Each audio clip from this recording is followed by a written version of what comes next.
Story 1. The Society of Psychical Research and the Spirit Cabinet Conundrum. You are in London. The year is 1882. The fog is thick, the air smells faintly of soot and coal, and the gas lamps flicker against the brick walls of Bloomsbury.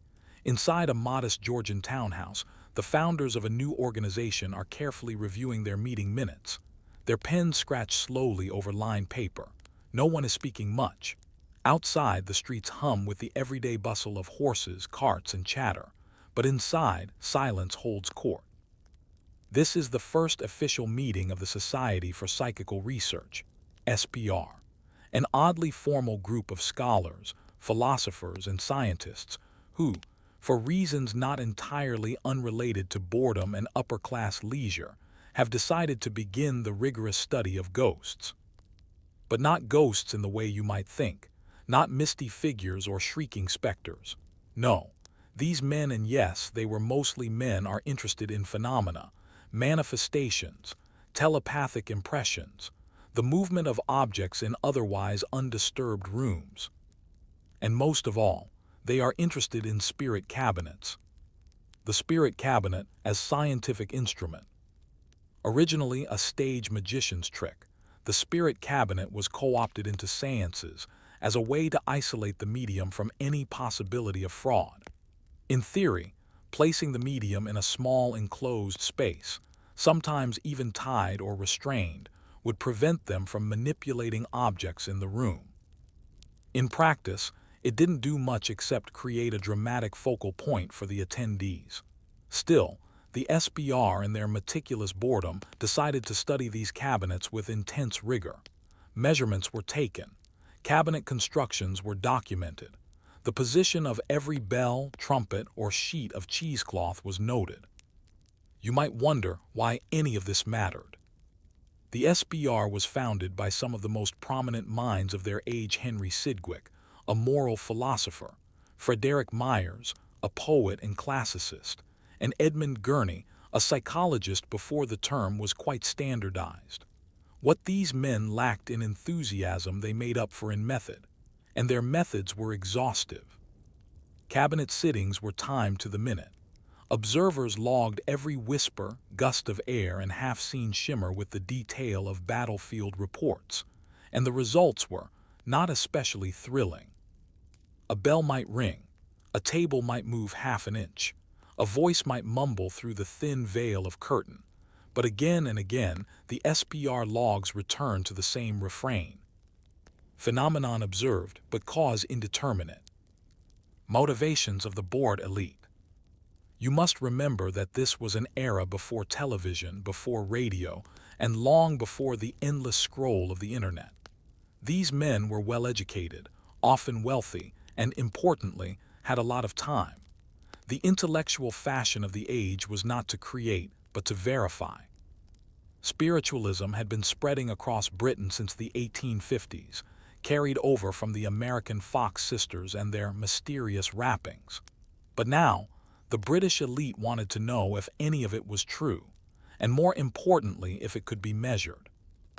Thus began an era of ghost hunting, not with lanterns and crucifixes, but with ledgers, thermometers, and engineering blueprints. The first major cabinet test.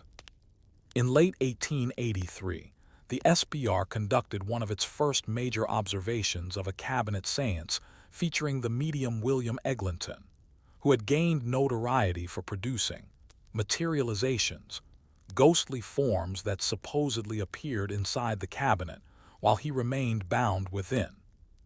The SBR's report runs to dozens of pages.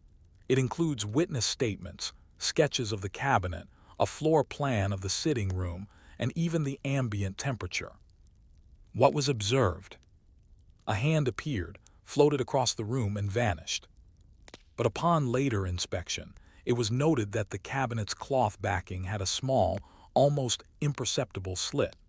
The ropes binding Eglinton were not knotted in a particularly secure fashion. A few members felt the air stir suspiciously near their chairs. It was all just barely too convenient.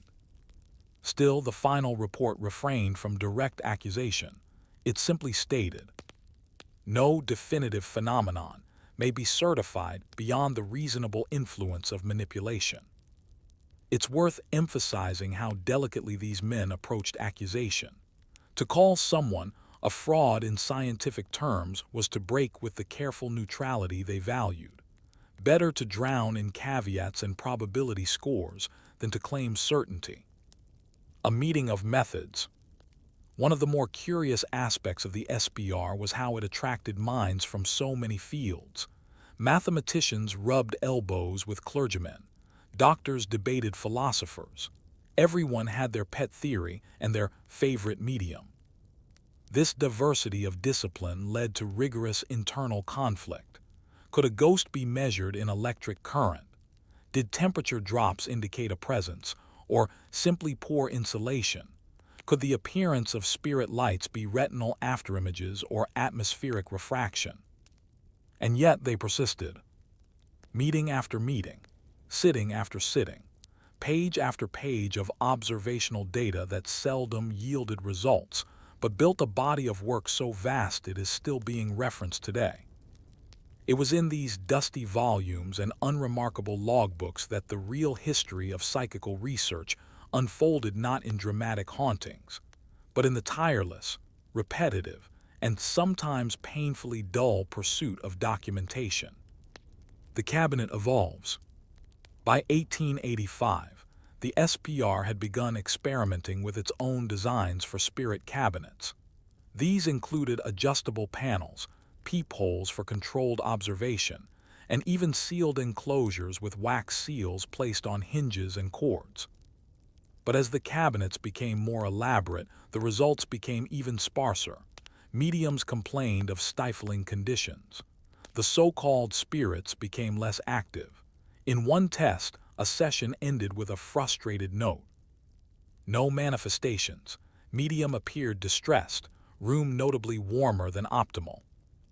And yet these sessions were preserved in minute detail. It was, after all, a scientific endeavor, and science must record not only success but failure. In a way, the spirit cabinet became a microcosm of the Victorian psyche, enclosed, orderly, filled with invisible tensions, and ultimately uncertain of its own purpose. The specter of legitimacy. Perhaps the most fascinating part of this story is the SPR's constant dance between belief and skepticism. They did not wish to be seen as cranks or credulous believers, but they also did not want to reject phenomena outright. This tension gave rise to a very modern problem, the crisis of ambiguous data. In ghost hunting, as in science, most results are not dramatic, they are borderline, interpretive, endlessly debated. And as the SPR built its archives of marginalia, contradictions, and suggestive evidence, it also built the early foundation for what we now call parapsychology.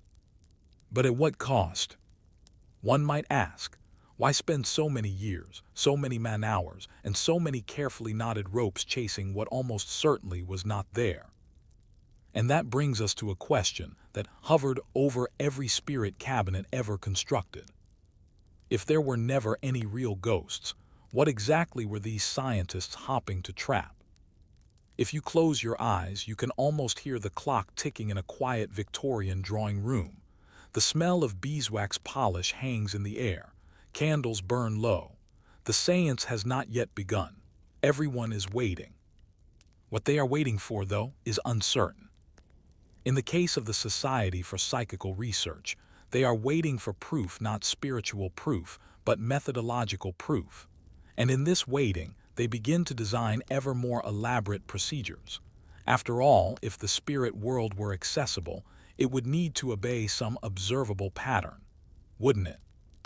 This is how the SPR began to professionalize ghost hunting into a kind of quasi-engineering project, one that used the language of science to probe the language of the dead. But what happens when the data refuses to speak? Tools of the trade, bells, wires, and boredom. The Victorian ghost hunter's toolkit was surprisingly mundane. Forget the glowing EMF meters and night vision cameras of modern investigations.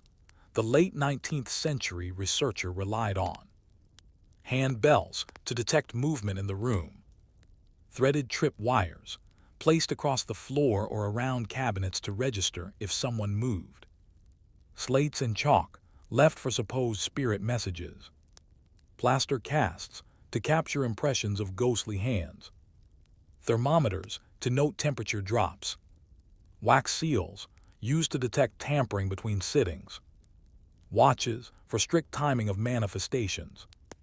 All of these items were chosen with a single goal: to eliminate natural explanations. But of course, the more mechanisms involved, the more variables were introduced. In many reports, manifestations would occur just outside the visible range of detection. Bells would chime behind a curtain. Chalk messages would appear just before the next round of wax seals could be applied. Timing was always suspicious, yet never conclusive. The sheer accumulation of near misses made these sessions resemble failed experiments in physics more than any drama of horror. Some reports noted only that a faint sound was heard, possibly from outside the house. Others meticulously recorded the weight of items before and after each sitting. Rarely did anything change. And so, the SPR invented a unique kind of scientific ritual, one that prized inconclusive diligence over revelation. The medium as subject. To understand how the SPR operated, one must understand the figure of the Victorian medium. Often young women from modest backgrounds, mediums stood in direct contrast to their middle-aged male observers. The imbalance of class, gender, and power was not just structural, it was procedural. The medium was frequently isolated, physically restrained, blindfolded, or placed under surveillance. She was both the experiment and the equipment. Her body became the contested space between science and the supernatural. In some cases, such as that of Florence Cook, the SPR debated not just whether she was a fraud, but whether fraud could be the result of trance-induced subconscious behavior, a theory advanced by Frederick Myers. This delicate reframing allowed the SPR to maintain belief in phenomena even when deception was suspected. Indeed, Myers proposed that mediums might be conduits not for spirits, but for telepathic projections, a kind of unconscious dramatization of others' expectations. This theory, vague but conveniently untestable, allowed the SPR to treat fraudulent behavior as data, not disproof. The consequence was a blurring of science, psychology, and spirituality, where mediums were alternately accused, defended, and pathologized but rarely dismissed outright. The cabinet controversy continues. One of the more infamous cases occurred in 1886 with medium Mina Crandon, also known as Marjorie. Though her most controversial seances occurred decades later, early experiments with similar mediums raised the same concern: how much of the performance was assisted by the design of the cabinet itself. In one experiment, a cabinet was constructed with black velvet curtains, sealed at the edges and equipped with a simple locking mechanism. Observers sat 2 feet away. The medium was bound, hands visible. A trumpet was placed on the table. During the session, the trumpet rose briefly, made a single sound, and fell. Upon inspection, all seals were intact, but one observer, seated at a slight angle, noted that the medium's foot had shifted just enough to nudge the leg of the table. Was it fraud, a reflex, or the result of the kind of nervous energy that builds when a room of silent men stares at you for hours? No conclusion was drawn. The official report states, "The incident does not invalidate the session, but neither does it confirm manifestation." This kind of result was typical. The endless archive of nothing much. Between 1882 and 1890, the SPR published hundreds of pages in its Proceedings and Journal. These documents contain case studies of seances, experiments, spontaneous apparitions, and hauntings. What's remarkable is how uneventful most of them are. Consider a sample excerpt. Session began at 8. 8:04 p.m. Medium entered cabinet at 8:07. No phenomena until 8:35 when a faint knocking was heard near the northeast wall. This may have corresponded with a gust of wind recorded at 8:36. No further events noted. And another binding of medium examined post-session, not consistent with prior inspection. No disturbance of flour on the floor surrounding cabinet. Chalkboard blank. Over time, these documents accumulate not evidence, but atmosphere. They build a world in which the paranormal is always about to happen, but never quite does. In this way, the SBR's archive becomes a library of almost a testament to the scientific pursuit of what continually refuses to show up. Spectral boredom and the birth of parapsychology. It's easy to imagine that these scientists were deluded or naive, but in truth, they were proto-psychologists operating without a map. Modern psychology barely existed. The idea of the unconscious mind was still forming. In this vacuum, the ghost became a placeholder for all that was unobservable. And so, the SBR's research, dull as it was, began to influence more serious inquiries.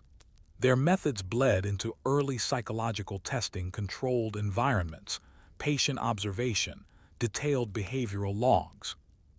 In fact, one could argue that the entire field of parapsychology was born not from belief, but from the systematic failure to disprove. But by 1890, cracks were forming. Prominent figures began to leave the SBR. Critics accused them of being either too skeptical or not skeptical enough. Internal politics mounted, and many of the early founders, including Edmund Gurney, would soon face personal tragedies and declining health. The spirit cabinet, once the centerpiece of controlled seance research, fell out of fashion. But not before one last, ambitious experiment. The final cabinet test. In 1889, the SBR orchestrated what was to be their most rigorous seance yet. A fully enclosed cabinet was built, incorporating electric sensors, a novelty at the time designed to detect motion. The medium was Florence Marryat, a noted performer and novelist with a reputation for just believable enough manifestations. The setup was precise: multiple observers, multiple instruments, seals, floor dusting, a baseline ambient reading of temperature, noise, and lighting. The seance lasted 2 hours. The result? Nothing observed. Medium complained of discomfort and headaches. Observers detected no atmospheric changes.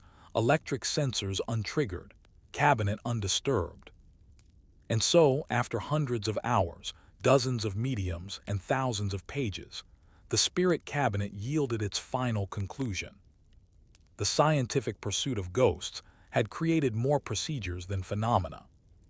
But in a world increasingly dominated by machines and order, one question remained in the minds of the SBR's more poetic members. If we could measure every detail of a room and still find it empty, did that mean there was nothing there, or simply that we were not measuring the right thing? By the early 1890s, the Society for Psychical Research had become something of an intellectual curiosity. Its members, once energetic and optimistic about proving the survival of the soul through empirical observation, were now increasingly weary. The spirit cabinet, that once glorious invention meant to bridge the material and immaterial worlds, had become little more than a metaphor for the limits of observation. For all their tools, their charts, their sealed wax stamps, the SBR had failed to catch a ghost. But what they had captured quietly, and perhaps without even realizing it, was the changing face of science itself. The rise of alternative explanations. As the decade wore on, many early members of the SBR began to shift their focus away from ghostly phenomena and towards psychology. The word itself was becoming more defined. Freud had not yet fully published his work, but the foundations were forming. Frederick Myers, once devoted to seance research and apparitional studies, began writing what would become Human Personality, and its survival of bodily death. A sprawling, often meandering text that did not so much argue for ghosts as it did for the permanence of consciousness. Myers proposed that the mind had layers: conscious, subconscious, and something deeper still that might explain not only hallucinations, but telepathy, dreams, and even spiritual visitations. He believed that the supernatural was perhaps simply the misunderstood natural, a realm governed by laws we had not yet formulated. This was an elegant pivot. Rather than abandon the ghost entirely, Myers reimagined it as an internal echo, something emanating not from the grave, but from the deeper recesses of the human psyche. In doing so, the SPR subtly transitioned from ghost hunters to mind hunters. The wanting of the cabinet. As mediums fell under suspicion and fraud cases piled up, the spirit cabinet began to lose its allure. No matter how tightly the curtains were drawn or how cleverly the knots were tied, it seemed the phenomena could not be trusted. Too many mediums were caught with false arms, or with assistants hiding in the walls, or with messages scribbled in their own handwriting. Investigations turned into exposures, and the public, once enthralled, began to drift away. But for the SBR, the abandonment of the cabinet was not a failure. It was, in some ways, a necessary evolution. Their attention turned to spontaneous cases, apparitions reported in normal settings, crisis telepathy, near-death experiences, and dream phenomena. These events were harder to stage and harder to fake, but they were also harder to study. Still, the SBR continued. The unintended legacy. By 1900, many founding members of the SBR had passed away or withdrawn from active research. Henry Sidgwick died in 1900. Edmund Gurney had died under ambiguous circumstances in 1888, found dead from a chloroform overdose. Frederick Myers died in 1901, just after completing his magnum opus. But the society endured.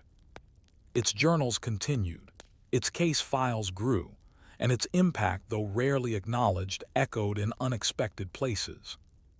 In early psychology, where dream studies and hypnotic states became legitimate fields of inquiry. In literature, where ghost stories took on psychological dimensions rather than merely supernatural ones. And in methodology, where the SPR's detailed logging of observations, no matter how mundane, helped establish a culture of empirical documentation in fringe studies. Even the phrase extrasensory perception, now a cultural relic of 20th century parapsychology, has its roots in the slow, careful vocabulary invented by these cautious Victorian gentlemen. What the cabinets actually contained. The real story of the spirit cabinet isn't one of ghosts.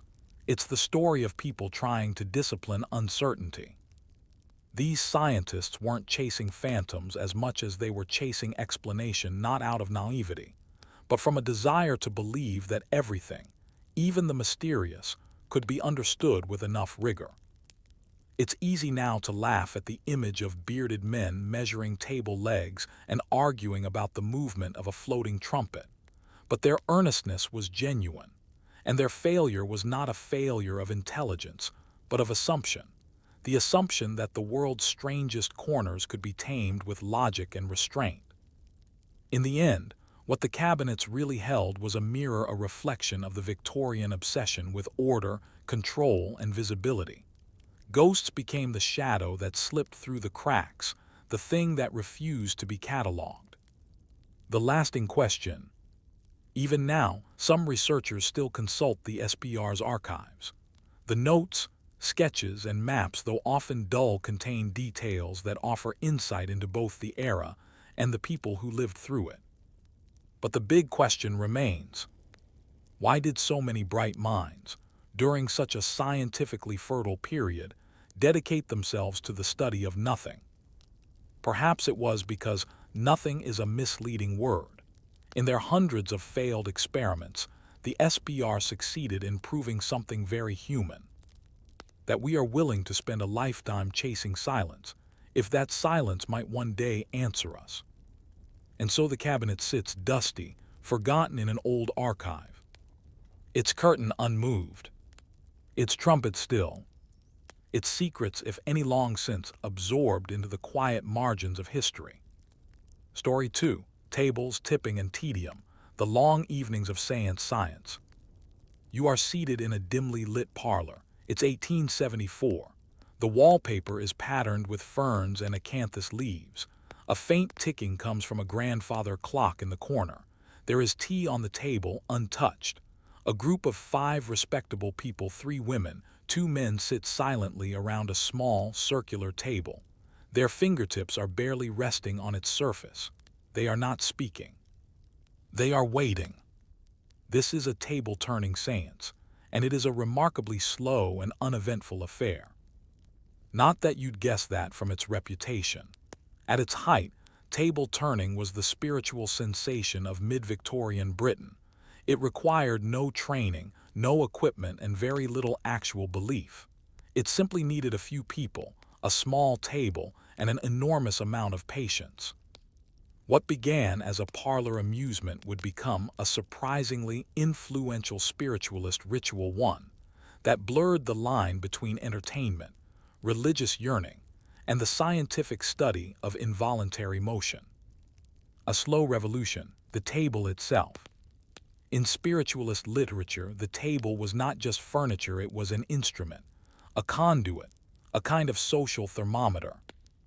At the most basic level, table turning, also called table tipping or table tilting, involved participants lightly resting their fingers on a wooden table, then waiting for it to rotate, tip, or move in response to questions.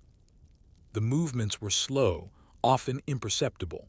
Sometimes it took half an hour for anything to happen at all. But when it did, the room would react with a quiet awe. The table lifted or shook or shifted slightly to the left. Yes, no, maybe. The spirits supposedly had spoken. From a modern perspective, it seems clear that the table was responding not to ghosts, but to the ideomotor effect, the same subconscious muscle response that makes a Ouija board pointer move. But at the time, that explanation did not yet exist. To many participants, the experience felt deeply physical, even sacred. The great debate begins. In 1853, the respected physicist and electrical engineer Michael Faraday decided to investigate table turning. He suspected unconscious muscular movement, but being a methodical man, he designed an elegant experiment to test this. Faraday constructed a set of glass plates and cardboard indicators, which were placed between the participants' hands and the table. If the table moved due to hand pressure, the indicators would shift and show the direction of force. If the table moved independently, the indicators would remain aligned. The results were clear. The participants themselves were moving the table, even though they were unaware of doing so. Faraday published his findings in the Times, concluding that the phenomenon was not spiritual but psychological. The reaction was mixed. Scientists praised the clarity of his work. Spiritualists dismissed it as missing the point. To them, it wasn't just about movement. It was about the experience of participation, the sense of presence, the emotional charge of stillness giving way to motion, the subtle implication that the invisible world might briefly acknowledge the visible one. Even the most skeptical observers often described feeling a strange electricity in the air during a table séance. That tension between what you know and what you feel was the real power of the séance. Women, waiting, and the social function of tedium. One of the reasons table turning spread so rapidly was its accessibility. It did not require theological education, scientific training, or even much money. In fact, it became particularly popular among middle-class women, who hosted séances in drawing rooms as a kind of spiritual social hybrid event. In many households, the table became a space where women could ask questions, express doubt, or explore emotional trauma, all under the guise of contacting the dead. Widows asked after lost husbands, Mothers asked about children who had died in infancy. Sisters communicated with brothers gone to war or sea. These sessions were not lively events. They were often slow, solemn, and filled with long pauses. The table did not always answer, but sometimes it did. And in that answer, even if it came only through a subtle twitch of pine wood, there was comfort.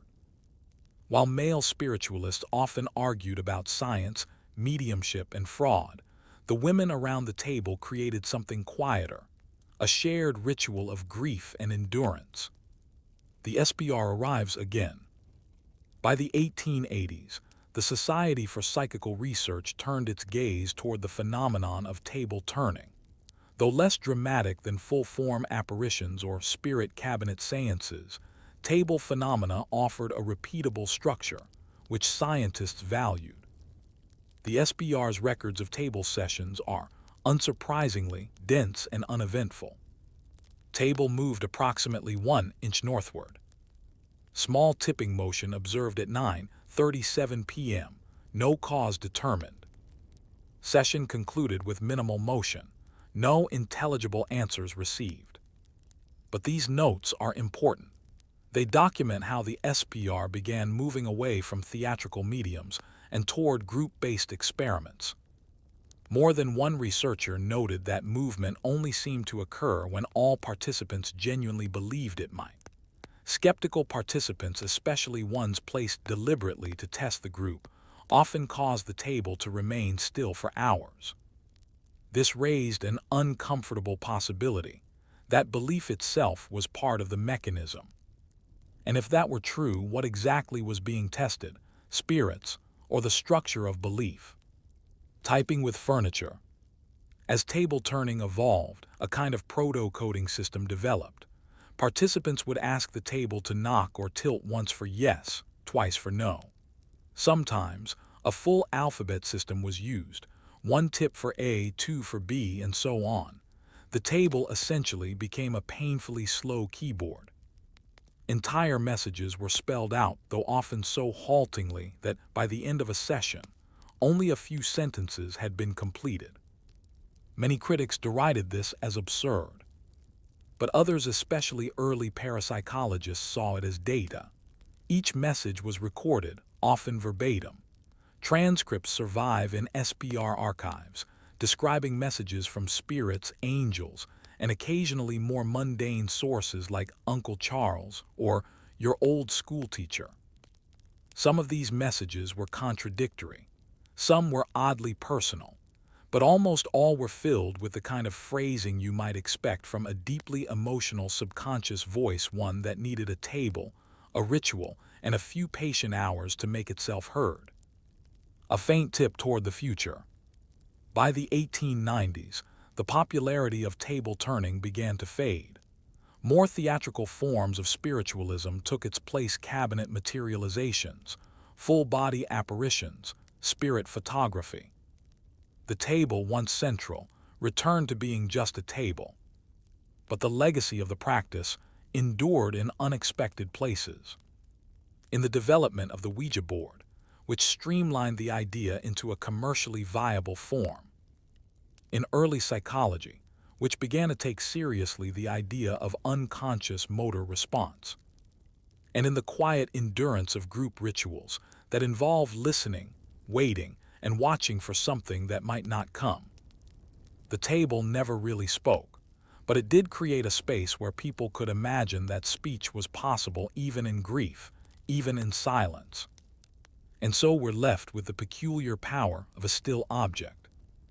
Was the table ever truly moved by the dead, or was it just a reflection of how far the living were willing to go to feel heard?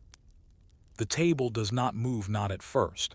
It is not the creak of the wood that begins the seance.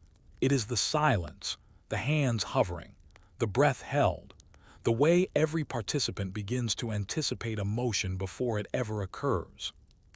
This is the overlooked core of table turning, not the movement, but the moment just before it.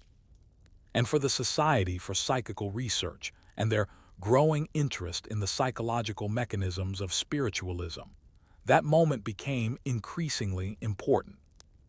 Because if you can isolate the second when expectation becomes motion, you may be able to answer a deeper question. Is it the table that turns, or the group? The collective mechanism. By the late 1880s, the SBR had turned more of its attention to the subtle dynamics of group seance settings. Table turning, once dismissed as a crude parlor game, gained new significance in their eyes as a model for collective psychical response. The logic was simple if unglamorous. If several people believed something might happen and were physically interacting with an object, then perhaps that shared belief could trigger unconscious movement without fraud, without intent, without deceit. They tested this in a series of controlled sittings. Groups of 6 to 10 participants were gathered. The table was chosen carefully, weighed and measured. Observers sat with notebooks, logging every twitch. Some sessions included one skeptical participant who had been instructed to suppress all movement and report impressions objectively. The results were consistent but vague. In groups where all believed the table might move, it often did slightly, and only after long stillness. In groups with even one open skeptic, movement became rare or non-existent. This did not prove the presence of spirits. It did suggest that the power behind table turning was collective, not individual. And that in itself was both fascinating and unsettling. Because what then was a seance really revealing? The ideomotor effect, a theory without glamour. As psychology matured, so too did its vocabulary. In 1852, just before table turning had reached peak popularity, the English physiologist William B. Carpenter had coined the term ideomotor action, referring to movements made unconsciously in response to expectations or mental imagery. Faraday had proven the movement. Carpenter had named the mechanism. But the spiritualists did not accept this conclusion easily. To them, ideomotor theory was a clinical way of describing what felt like a spiritual presence. The idea that the motion of a table or the swing of a pendulum came from one's own muscles, without one realizing it, was deeply uncomfortable. It suggested not that there was too little consciousness involved, but perhaps too much, buried just below awareness. Still, the SBR found the theory useful. Their reports began to list possible ideomotor influence as a footnote to many table phenomena. They did not claim this explained everything, but it offered a framework, and crucially, it aligned with observed patterns. Because the table, over time, seemed to respond less to spirits and more to emotion. The emotional geography of the table. It is easy to forget that most table seances were conducted in complete silence. Participants would ask yes/no questions or spell out messages using a tipping alphabet, but between each motion was often a gap of many long, slow minutes. During those gaps, something unusual happened. Participants often reported physical sensations tingling in their fingers, a pull toward the center of the table, or a pressure on their arms.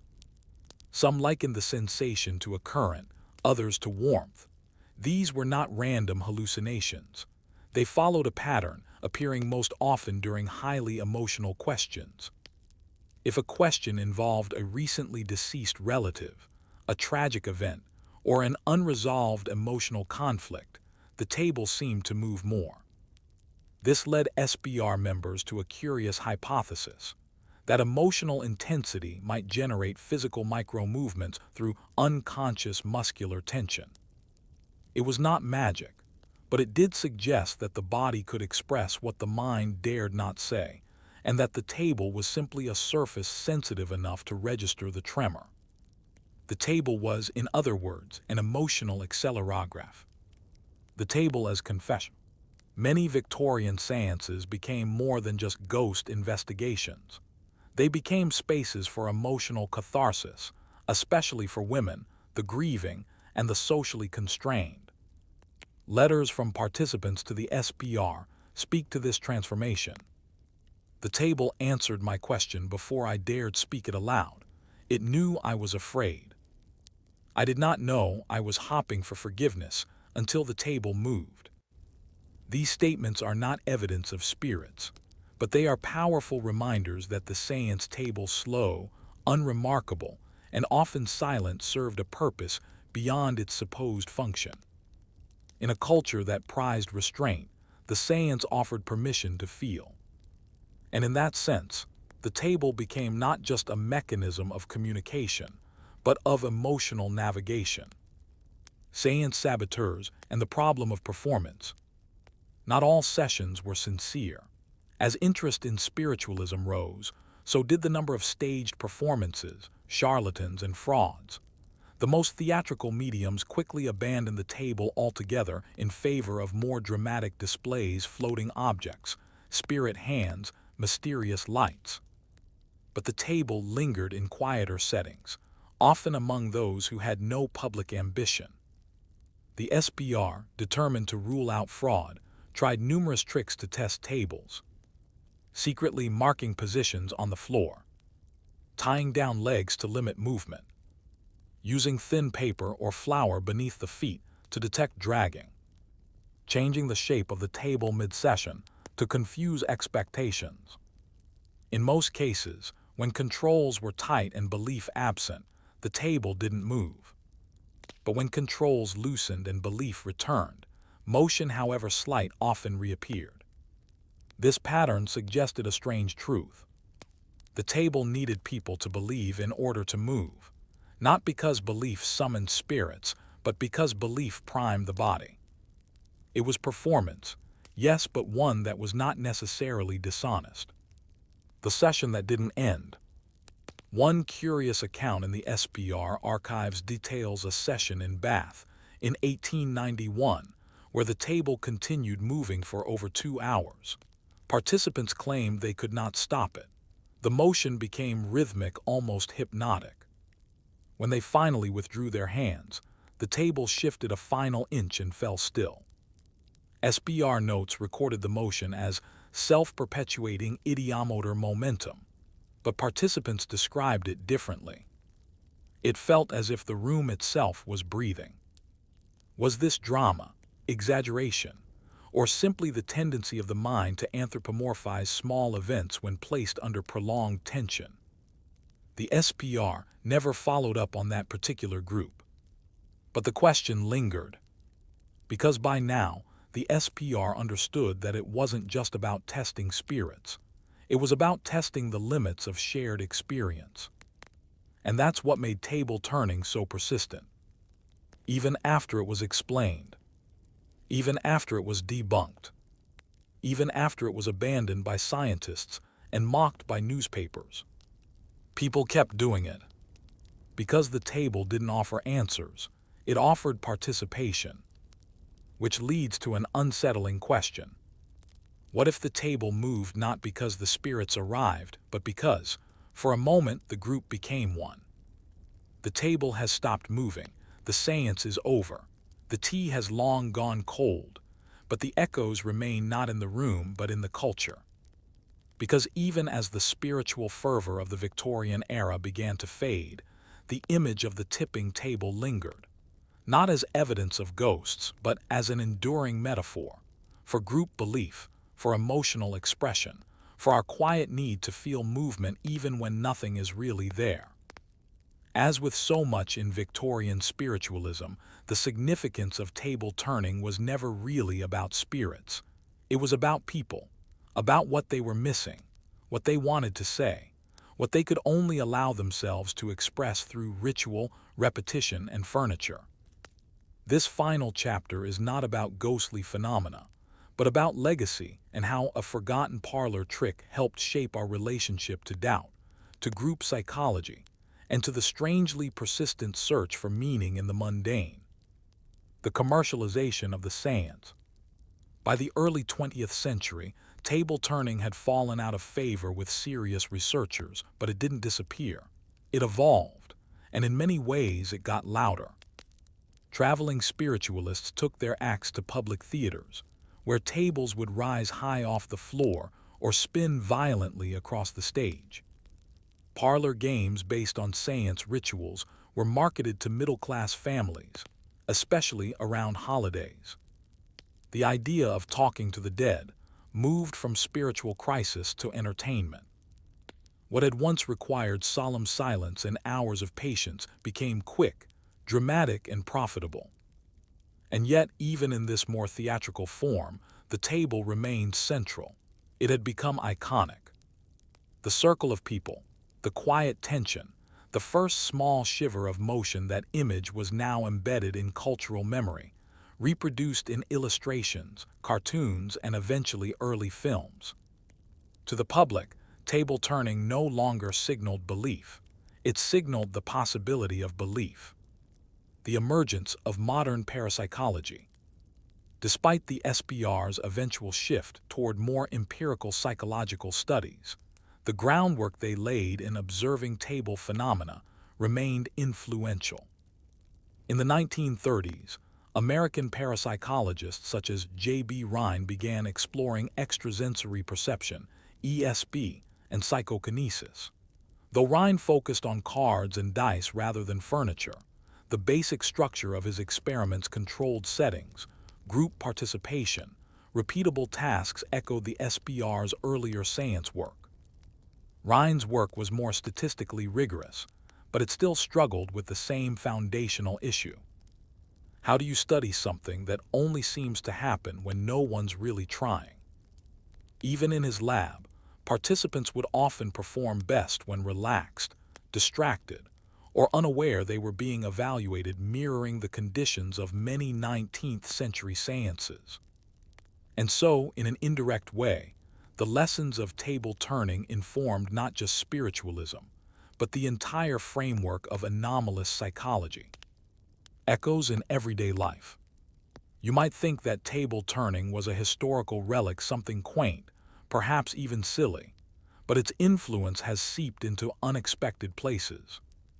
Consider the Ouija board, patented in 1891. It was essentially a mechanized, commercial version of table communication. It allowed individuals to speak to spirits without needing an entire group. It removed the slowness of tipping and replaced it with a sliding planchette. But the principle was identical: unconscious micro-movement shaped by expectation. Group suggestion phenomena. From mass fainting episodes to coordinated emotion in stadiums and religious gatherings, the psychological dynamics of shared anticipation and unconscious physical mimicry have strong roots in the seance circle. Therapeutic group work. Some early 20th century therapists referenced seance-like methods when exploring nonverbal emotional responses. The idea that the body might speak, in place of the conscious mind once dismissed as superstition, was now entering clinical language. The table, once the site of imagined spirits, became a symbol of nonverbal expression, of the hidden, of what we only say when we stop speaking. The re-enchantment of the rational. Victorian spiritualism often occupied a strange middle ground. It wasn't purely religious, nor entirely scientific. It wasn't theater, but it wasn't faith in the traditional sense. It was a ritualized uncertainty. And in that ambiguity, table turning thrived. In many ways, this mirrored the tension within Victorian society itself, a culture obsessed with classification and precision, but equally haunted by the invisible, the ineffable, and the unprovable. For those who gathered around the table, the practice offered a kind of release, a chance to participate in a system where not knowing was acceptable, even desirable. This aspect of seance work, its embrace of liminality, remains relevant. Because modern life is rarely about certainty. We don't gather around tables to speak to ghosts anymore, but we do gather around devices, around screens, around online forums, looking for shared moments of significance, however small. And sometimes, we too experience that subtle shift, that sense that something just moved barely beneath our fingertips. A final session. The last recorded table-turning experiment conducted under the SPR's auspices occurred in 1911. It involved a group of retired civil servants, one amateur psychic, and two observers from the Society's declining research wing.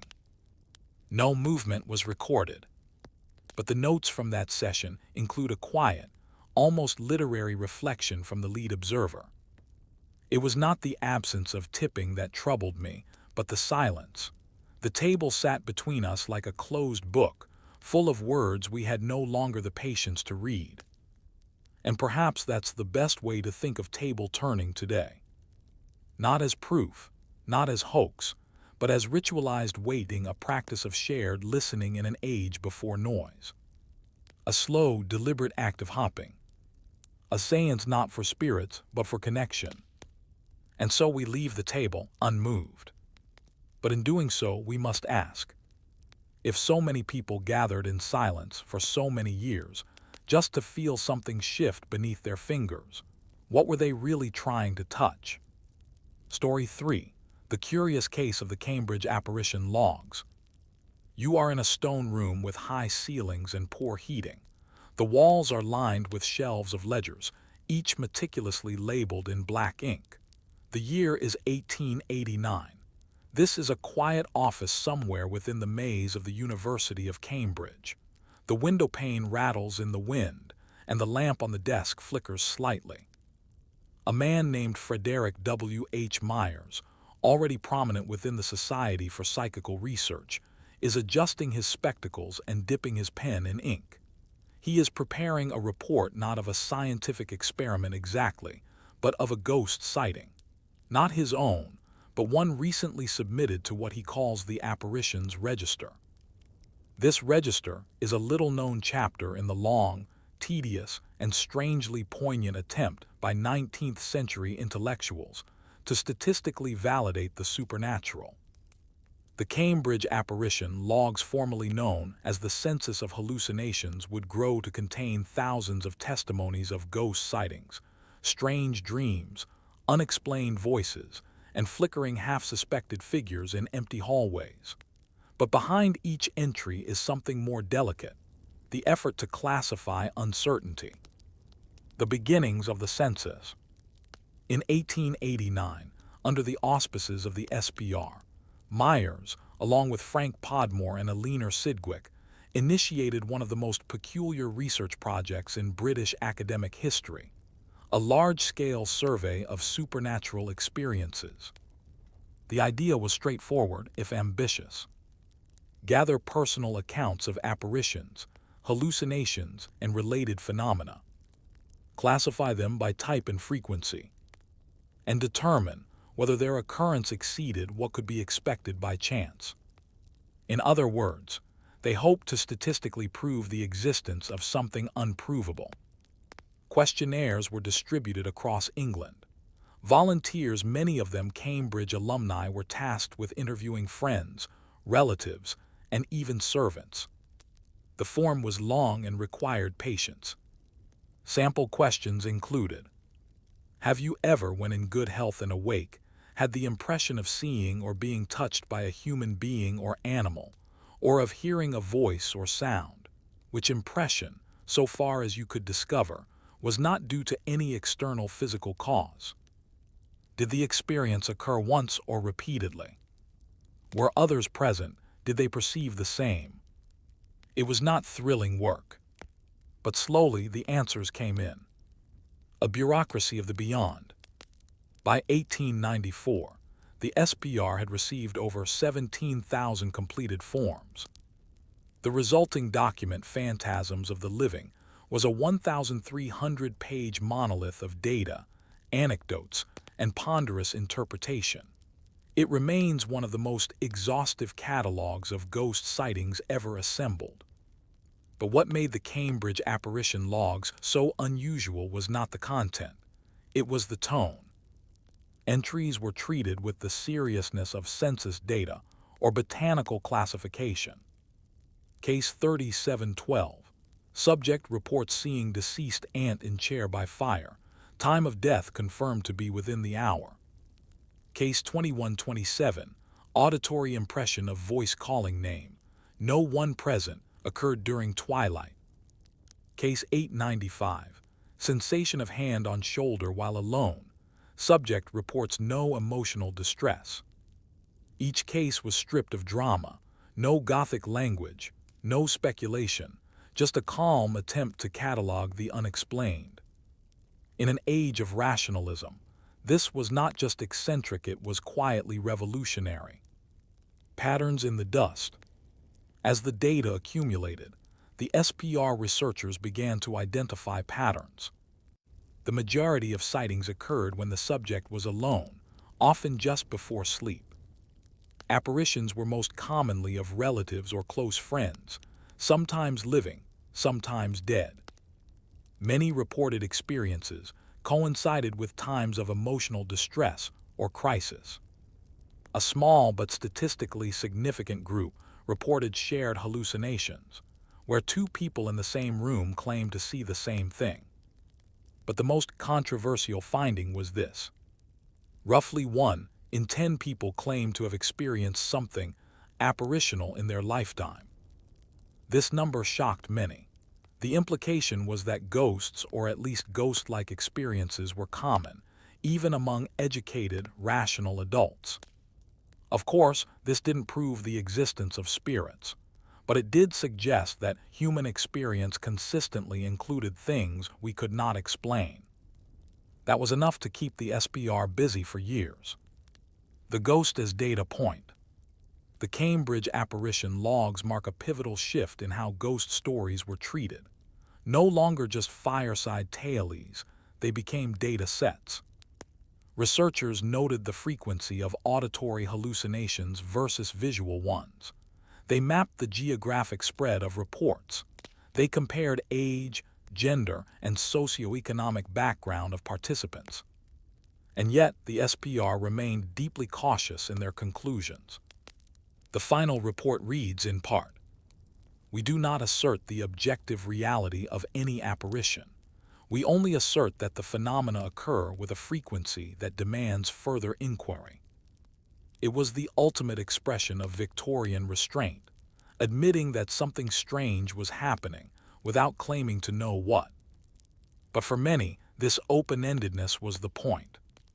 Because what the apparition logs captured was not belief, it was experience. The role of Podmore.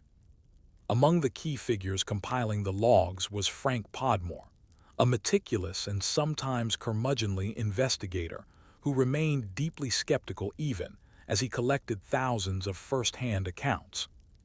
Podmore, trained in the sciences but drawn to fringe subjects, often served as the SPR's internal critic. He was the one who would demand verification, corroboration, and alternative explanations. In the apparition logs, his annotations appear like quiet protests. Possible misidentification of shadow cast by lamp. Subject had previously reported episodes of sleepwalking. Testimony given 30 years after the fact, memory likely unreliable. And yet Podmore never dismissed the census itself. He believed in its method, if not in its meaning. In a letter to a colleague, he wrote, "We may not be measuring ghosts, but we are measuring something, and in time we may learn what." That sense of patient ambiguity defined the entire project. The spectral paper trail. Today, the Cambridge apparition logs are rarely mentioned outside niche studies in parapsychology and the history of science. They sit in archives filed, boxed, and largely forgotten. But they represent one of the few moments in history when a major academic institution actively tried to count ghosts. Not exorcise them, not debunk them, just count them. This strange, bureaucratic reverence for the unexplainable is what makes the project so quietly haunting. It tells us that belief isn't always about certainty. Sometimes it's about leaving space on the page, in the data, in the margins of science for things that don't quite fit. And so we're left with a remarkable question, buried in the footnotes of dusty Cambridge ledgers. If so many people have seen something they couldn't explain, does it matter whether the thing was real or just that they believed they had seen it? The ink has dried on the last page of the census form. Another record has been catalogued, numbered, logged, and filed. But what exactly has been recorded? It's easy to forget, when reading the dry prose of the Cambridge apparition logs, that each case file represents a moment of fear, confusion, or wonder. A creaking stair when no one is home, a face in the mirror that disappears upon blinking, a voice in the hallway when the house is empty. These are fleeting things. And yet, for the scholars behind the census Myers, Podmore, Sidgwick, Gurney, the goal was not to chase ghosts, but to map the territory of human experience, even when that territory was built on doubt. But how do you apply statistical methods to things that are, by definition, resistant to measurement? That question would haunt the SPR more than any specter ever could. The rise of quantified mystery. The 1894 publication of the Census of Hallucinations was an attempt to transform personal, subjective moments into empirical data. It used charts, graphs, numerical tables. Experiences were classified as visual, auditory, tactile, or mixed.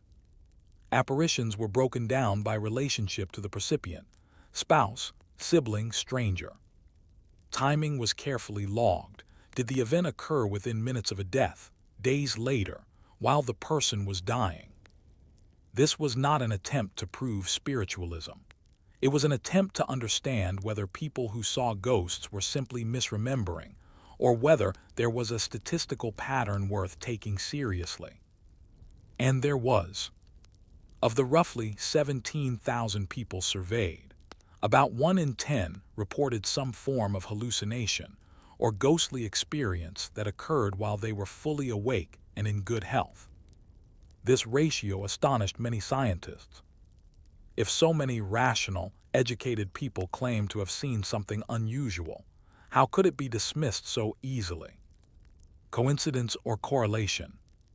The SBR knew that belief could cloud interpretation, so they focused on crisis apparitions instances where someone reported seeing a figure or hearing a voice at the exact moment that person died, often miles away. Statistically, these were rare, but they occurred more often than could be explained by chance, at least according to the SBR's own calculations. One off-cited example. A woman sees her brother dressed in traveling clothes standing by her bedroom door. He does not speak. She looks away, then back he is gone. She learns the next morning he died in a train crash the night before, at precisely the time she saw him. Skeptics argue these moments are retrospectively constructed coincidences, reinterpreted in hindsight. But the SPR kept careful records and tried to verify death certificates, letters, and witness statements whenever possible. Some reports were sloppy, others were surprisingly solid. The result: a growing body of uncategorized phenomena, not miraculous, not fraudulent, simply difficult. Podmore, ever cautious, referred to them as borderline cases. He wrote, "They lie in the penumbra of experience, neither confirmable nor easily discarded." The ethical geometry of apparitions. By classifying ghost sightings into boxes and charts, the SPR unintentionally reshaped the cultural definition of a ghost. No longer purely the province of folklore, ghosts became case studies. They were no longer weeping ladies in white or howling phantoms. They were brief flickers, unannounced appearances. They were more often standing still than floating, more often silent than speaking. Frequently, they were just looking. The logs reveal that the average apparition was human in appearance, dressed in ordinary clothing, doing nothing dramatic, often simply present, then gone. This banality was deeply meaningful. It suggested that ghost experiences were not theatrical, they were domestic, embedded in ordinary life, and therefore they could not be dismissed simply as folklore. Instead, they had to be understood as part of the broader spectrum of perceptual anomalies. The SPR was beginning, without knowing it, to build a psychological model of the supernatural. Cambridge's other haunted corridor, academic doubt. There was, of course, resistance.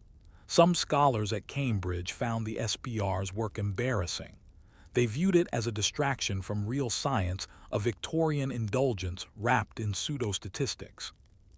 Letters and meeting notes from the university suggest that even colleagues of Myers and Podmore were quietly condescending about the logs. One Don is quoted as saying, "If the ghosts don't object to being categorized, I suppose we shouldn't object to wasting time counting them." But others defended the work, not because they believed in ghosts, but because they believed in rigorous curiosity. Sidgwick, in particular, argued that it was better to record too much than too little.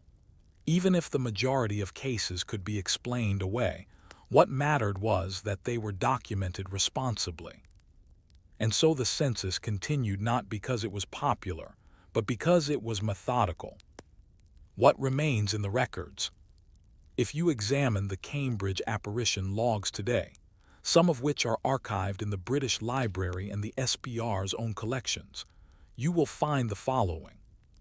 Thousands of individual cases, handwritten in ink or typed on fragile, yellowed pages. Occasional marginalia in the hands of Myers or Podmore, posing questions like, is this suggestibility or synchronicity? Duplicate reports testimonies from both the recipient and a family member, cross-referenced to ensure honesty. Whole folders labeled "No Manifestation Disregard," kept anyway. It is an archive not of ghosts, but of doubt made tangible. The silence of these pages is almost louder than the experiences they record. The apparition as psychological artifact. One emerging theory, hinted at but never fully embraced by the SBR, was that ghosts might be externalized mental events, involuntary, unbidden hallucinations triggered by grief, stress, or emotional trauma. Today, we might call this bereavement hallucination a phenomenon well documented in modern psychology. But in the 1890s, this idea was both radical and oddly comforting. It meant that seeing a ghost did not make one irrational, it made one human. And so the census began to be cited not only in spiritualist literature, but in early psychiatric discussions of hallucination, dream states, and memory distortion. Ghosts had become part of psychology's prehistory. So what do we make of a project that set out to catch ghosts and ended up cataloging the architecture of uncertainty? Was it science, folklore, early psychiatry, all of the above? Or was it simply a way for one generation to say to the next, "We saw something, we wrote it down, we don't know what it was, but here is what we remember"? The pages of the Cambridge apparition logs grow fainter with time. Ink fades, paper yellows, but the voices they contain, quiet, hesitant, often unsure, remain surprisingly clear. We step away from the numbers and tables and return to what the census truly captured, the personal experience of the inexplicable, not the grand haunting or the Gothic specter, but something more common and in many ways more meaningful. The moment a person becomes uncertain of reality and decides to tell someone else about it. The census of hallucinations did not prove the existence of ghosts. That was never its real goal. What it did prove was something subtler, that across class, education, and belief, people have encounters they cannot explain, and that these moments matter enough to write down, share, and preserve. The last entries. The SBR's census of hallucinations officially concluded in the mid-1890s, though sporadic efforts to continue it persisted into the early 20th century. The last formal entry in the Cambridge archive is dated 1912. It is brief. Woke to find my mother seated in the corner armchair. She had died 3 months prior. I was not frightened. She was not doing anything, only watching me. I blinked and she was gone. There are no annotations, no critical remarks in the margin, no mathematical notation. Just a date, an experience, and a silence. It is, in many ways, the perfect final case. What the census left behind. After the census was published, interest in the project waned, at least in academic circles. The scientific community increasingly moved toward behaviorism, neurology, and psychoanalysis. By the 1920s, few researchers were still looking at apparitions. But the census didn't vanish. It simply drifted into unexpected disciplines. Folklorists cited it as a rare source of first-person supernatural belief in industrial societies. Anthropologists noted its value in comparing Western ghost experiences with those in other cultures. Psychologists used its raw data to model the prevalence of grief hallucinations and hypnagogic visions. And in all of these fields, the census served one quiet purpose. It preserved the human scale of the paranormal, the personal stories that refused to fade. Some of the entries remain haunting not because they describe frightening events, but because of how normal they are. A man sees a woman walk down his hallway and nod at him. She vanishes. He later learns a neighbor passed away at that moment. A schoolteacher hears her name whispered late at night, followed by a cold sensation. No one else is home. A child sees a figure in their doorway that matches a great-grandparent they had never met or seen a photograph of. What links these stories is not their evidence value, but their emotional weight. They are moments of rupture, tiny fractures in the day-to-day experience of reality. And when the SPR collected them, they gave these moments a home, a file, a number, a place to be remembered. Frank Podmore's final report. In the years following the census, Frank Podmore remained deeply ambivalent. He continued his role as the SPR's resident skeptic. He never wavered in his belief that most apparitional experiences could be explained by psychology, memory errors, or subtle environmental cues. But in his private writings, Podmore left clues that the census had moved him more than he admitted publicly. In an unpublished letter found in SPR archives, he wrote, "Though I believe no ghost has walked this earth, I do believe the experience of ghosts is real, and that these experiences, while not supernatural, are no less significant." This view would eventually shape how modern parapsychology approached its subjects, not as believers in spirits, but as historians of perception. And in this, Podmore, reluctant, dry, meticulous Podmore, may have offered the most enduring insight of all. The archives today. Much of the census of hallucinations now sits in boxes and digitized files in London, Cambridge, and private collections. Few people read it. Fewer still cite it. And yet it endures. Occasionally, a graduate student uncovers a forgotten case and writes a paper on early psychological theory. A folklorist includes a table from the census in a book on rural beliefs. A documentarian discovers the ledger and finds themselves surprised at how modern the voices sound. Because the people in the census sound like us. They are unsure. They hesitate. They don't want to be believed so much as understood. They are not trying to change the world. They are just trying to say, "I saw something. I don't know what it was, but I remember it, and I want you to know." Ghosts without ghosts.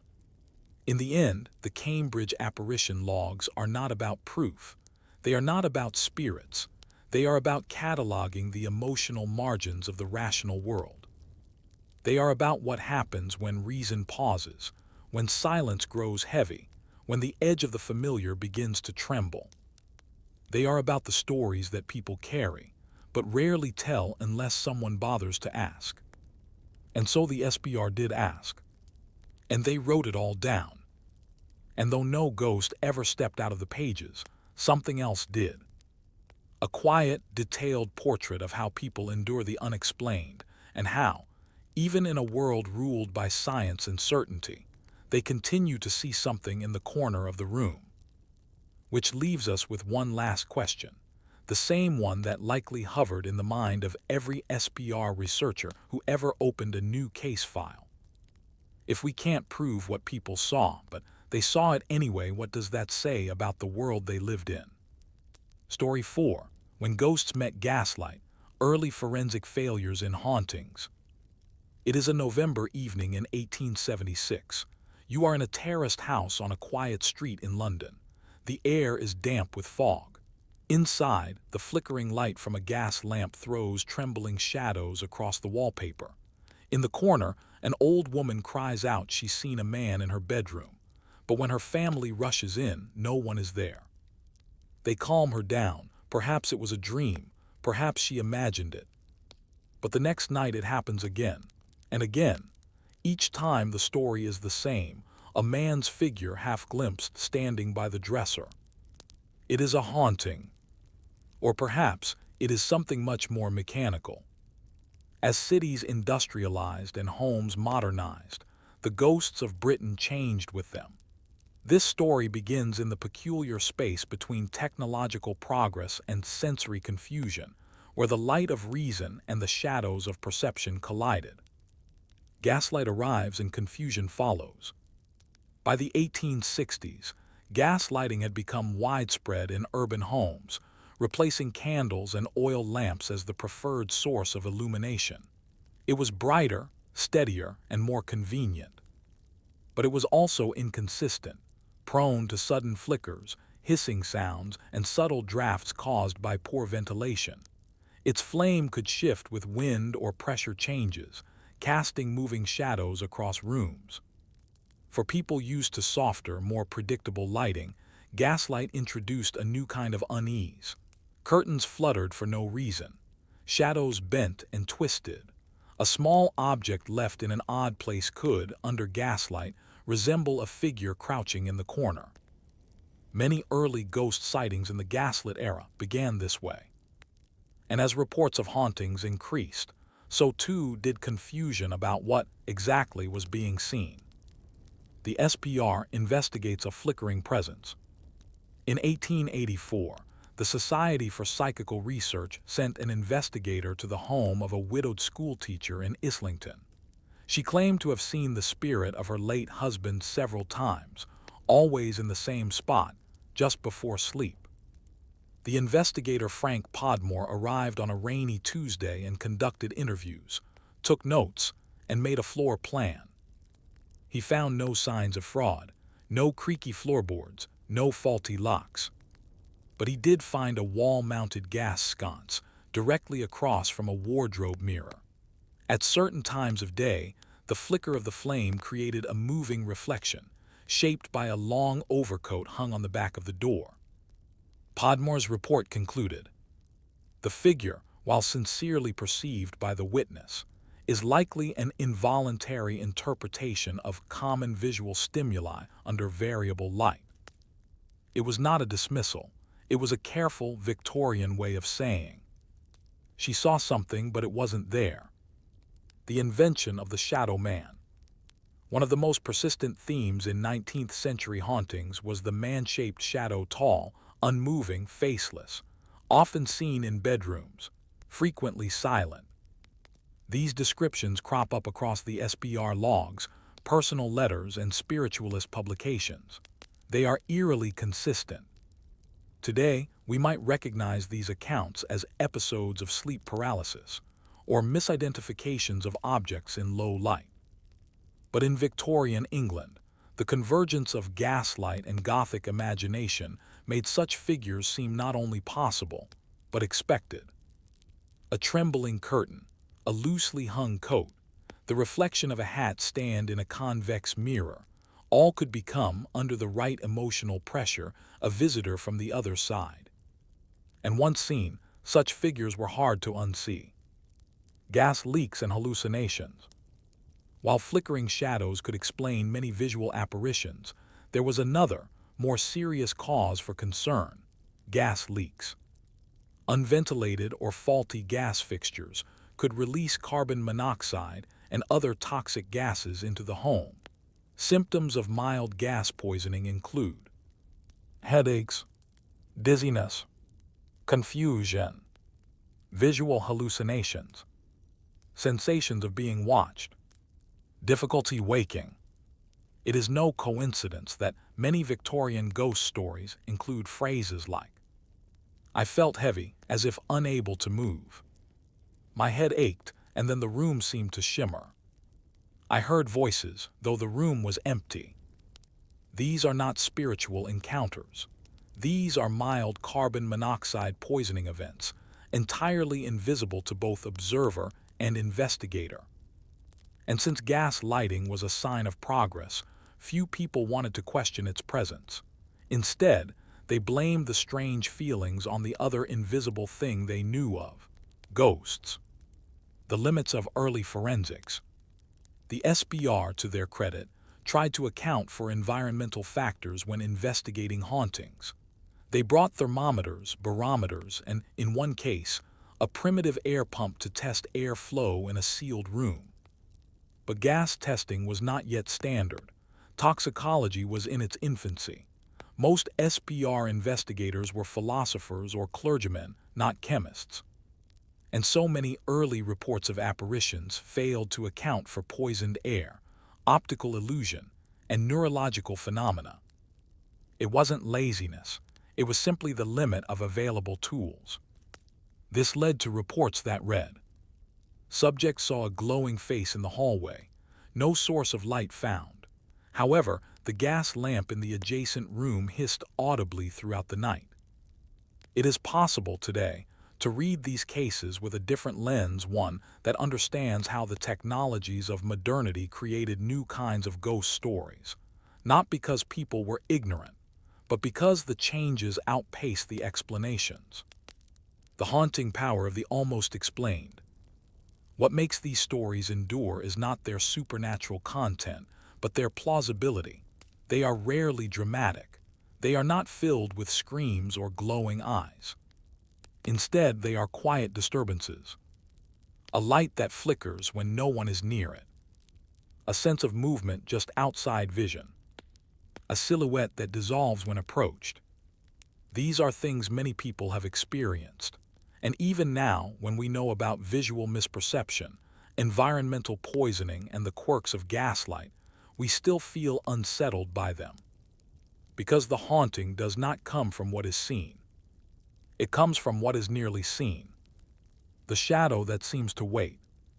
So we return to the room in Islington. The gaslight hums. The reflection trembles in the mirror. The widow feels a chill and pulls her shawl tight.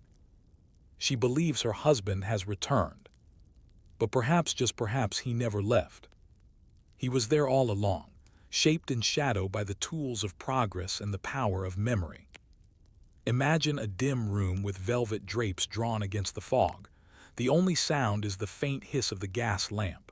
A book falls from a shelf. No one was near it. The room is still. Everyone pauses. A haunting, or a draft? In Victorian Britain, this question was not easily answered. And for the investigators of the Society for Psychical Research, SPR, it became a frustrating loop: too many hauntings, too few verifiable ghosts, and an ever-growing list of failed explanations. Explores the limits of early forensic techniques, the emotional weight of unexplained occurrences, and the uncomfortable truth that sometimes belief persisted long after the evidence failed. The tools they had and what they missed. By the 1880s, SPR investigators carried with them an eclectic toolkit. Candles to test for drafts. Chalk to mark object positions. Thermometers to detect cold spots. Sealing wax to catch tampering. Journals to log everything in obsessive detail. But they lacked reliable tools for detecting gas leaks, understanding of carbon monoxide symptoms, modern lighting analysis, neurological models of hallucination, audio recording devices. In short, they had observation but not much more. As a result, many reports contain a familiar refrain. No apparent source found, further study required. Yet those further studies rarely came. In part, this was because hauntings rarely repeated themselves in consistent ways. And when they did, it became harder to believe they weren't the result of performance, prank, or imagination. The SPR wanted to believe. but they wanted to believe in verified ghosts, not anecdotal ones. What they got instead were case files filled with contradictions. The ghost in the plumbing. In 1891, the SPR investigated a home in Fulham where the family claimed to hear wailing sounds late at night, sometimes accompanied by a sulfurous smell. The report is detailed. Observers note a consistent moaning between midnight and 2:00 a.m. The gas lights flicker intermittently. The family's dog refuses to enter the second-floor hallway. The youngest child reports a shadow in the corner. The SPR's conclusion: likely environmental in nature, but source not identified. Emotional testimony prevents dismissal. Years later, when the house underwent renovation, a blocked ventilation pipe was discovered in the wall behind the moaning room, leaking low-grade coal gas into the space nightly, which built up until it hissed or rattled through narrow ducts. The sulfurous smell was chemical residue. The moaning was an acoustic illusion, shaped by the piping system. The dog's reaction, possibly due to sound frequencies or scent. But the belief in a haunting had already taken root, passed down to children, whispered in the neighborhood, eventually written in a local spiritualist pamphlet as one of London's most persistent specters. This illustrates an important truth. Explanations arrive slowly, stories arrive instantly. And once the ghost becomes the explanation, it is very hard to unseat. The persistence of fear. Many SPR reports note that even after a haunting is solved, residents continue to experience anxiety, sleep disturbances, or sensory misinterpretation in the affected space. Why? Because the emotional context remains intact. A room once associated with grief or death now has a ghost story. A faint noise becomes amplified by expectation. A known draft feels colder after someone calls it spirit breath. These reactions are not irrational. They are, in fact, deeply human. Our brains are built to seek patterns, meaning, and agency. A curtain moving by itself is not merely physics, it is, potentially, a presence. And once we believe something has agency, we treat it as if it does. The SPR struggled with this constantly. They could rule out every variable, test every angle, and still the reports would continue. It felt like something was watching me. I heard breathing. I just knew I wasn't alone. No device could measure those. The ghost hunters who gave up. By the turn of the 20th century, several SPR members began to distance themselves from physical hauntings. Cases involving furniture movement, voices, or ghostly figures were increasingly seen as psychological, atmospheric, or simply unsolvable. Instead, attention shifted to telepathy, dreams and premonitions, deathbed visions, internal experiences. This wasn't a retreat. It was an acknowledgement of the limits of empirical ghost hunting. You could test ropes, you could measure gas flow, you could seal doors with wax. But you could not quantify dread. Nor could you pin down why a seemingly rational person would insist they'd seen a shadow figure when all the evidence suggested otherwise. And so, one by one, the ghost investigators packed away their thermometers and sealing wax and turned inward to mind studies, to memory, to perception. A case that refused to die. In 1899, one final SPR case became infamous. A manor house in Surrey, where guests regularly claimed to see a woman in white descending the staircase. The SPR examined structural blueprints, mirror angles, window reflections, local history records. They found the staircase had warped steps, causing subtle imbalance. A street lamp outside, installed recently, cast odd reflections at certain hours. A large mirror in the hallway created a visual echo of anyone walking toward it. No historical record of a woman dying in the house. Their conclusion: visual misperception, exacerbated by atmospheric distortion and confirmation bias. But the haunting story had already been published in a London paper, and within months, tourists were arriving to see the ghost. The owners leaned into it. A sign was placed. The lady in white may be seen after dusk. Donations appreciated. Science had investigated, but belief had won. So what do we learn from these failures? That ghosts, real or not, thrive in the gaps between knowledge and emotion. That misperceptions can live long lives, especially when wrapped in mystery. And that even the most careful investigations can be undone not by fraud, but by a shadow cast at just the wrong angle. Which brings us to an unsettling thought.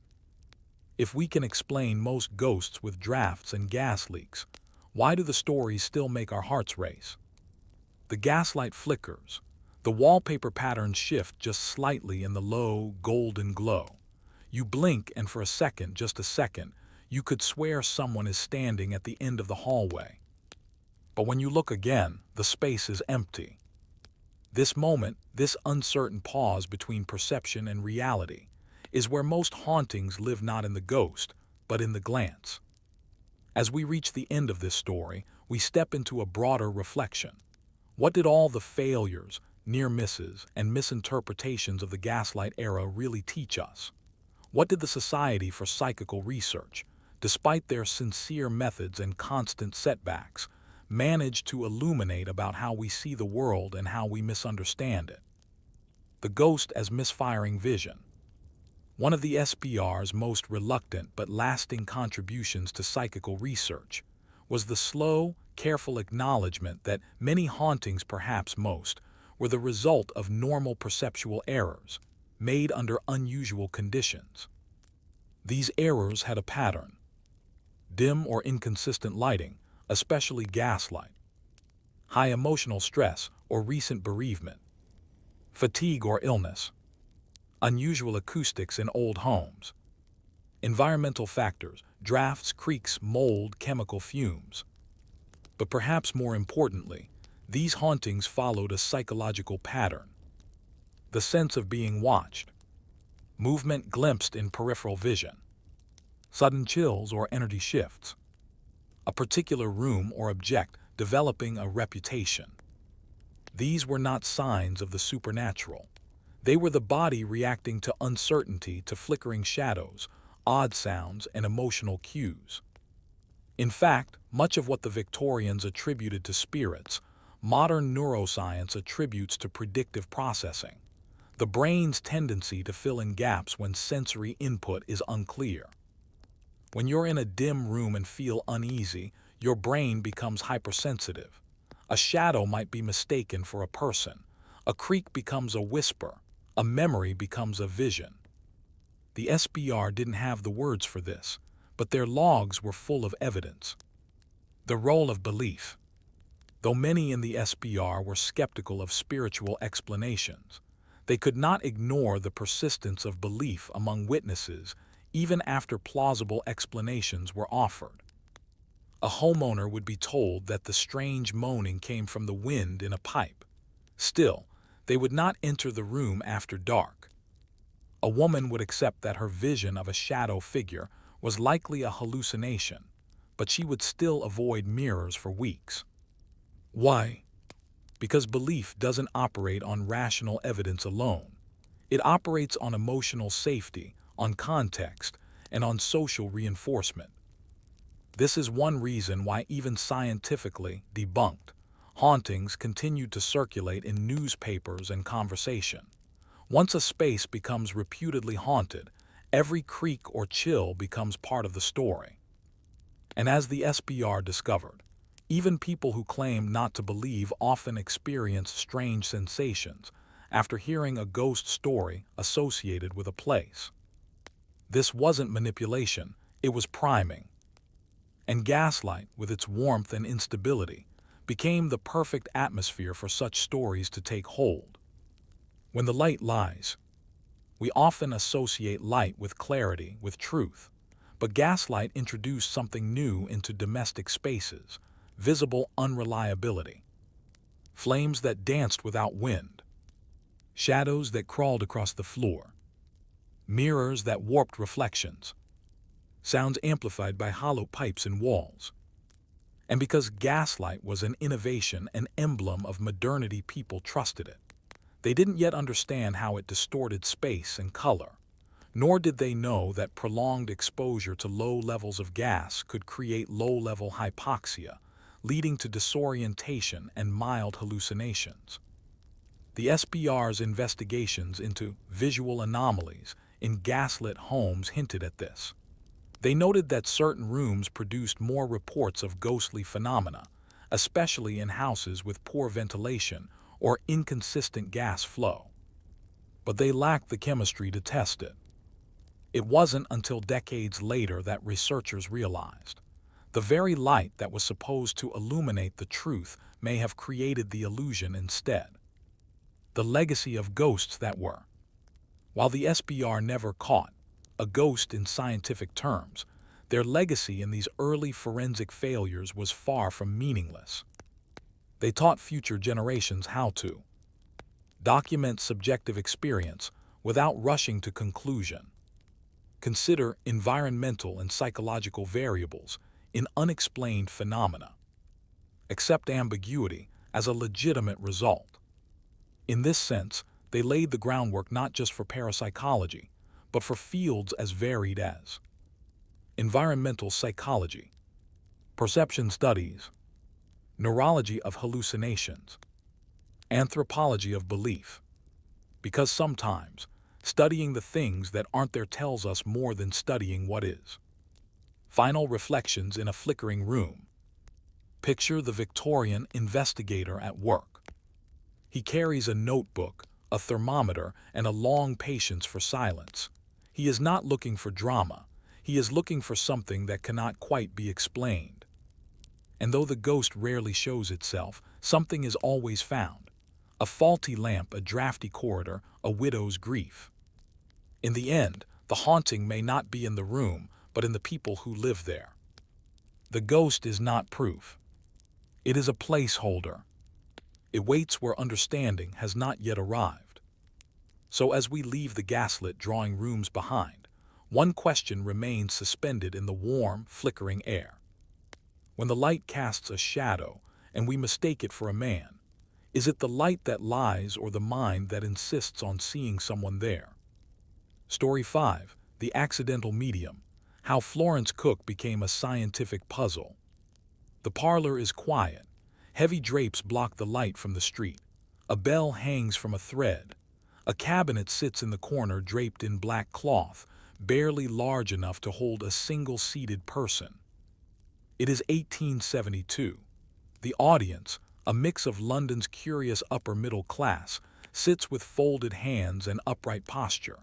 At center stage, not a magician or a performer, but a 17-year-old girl with wide eyes and a calm voice.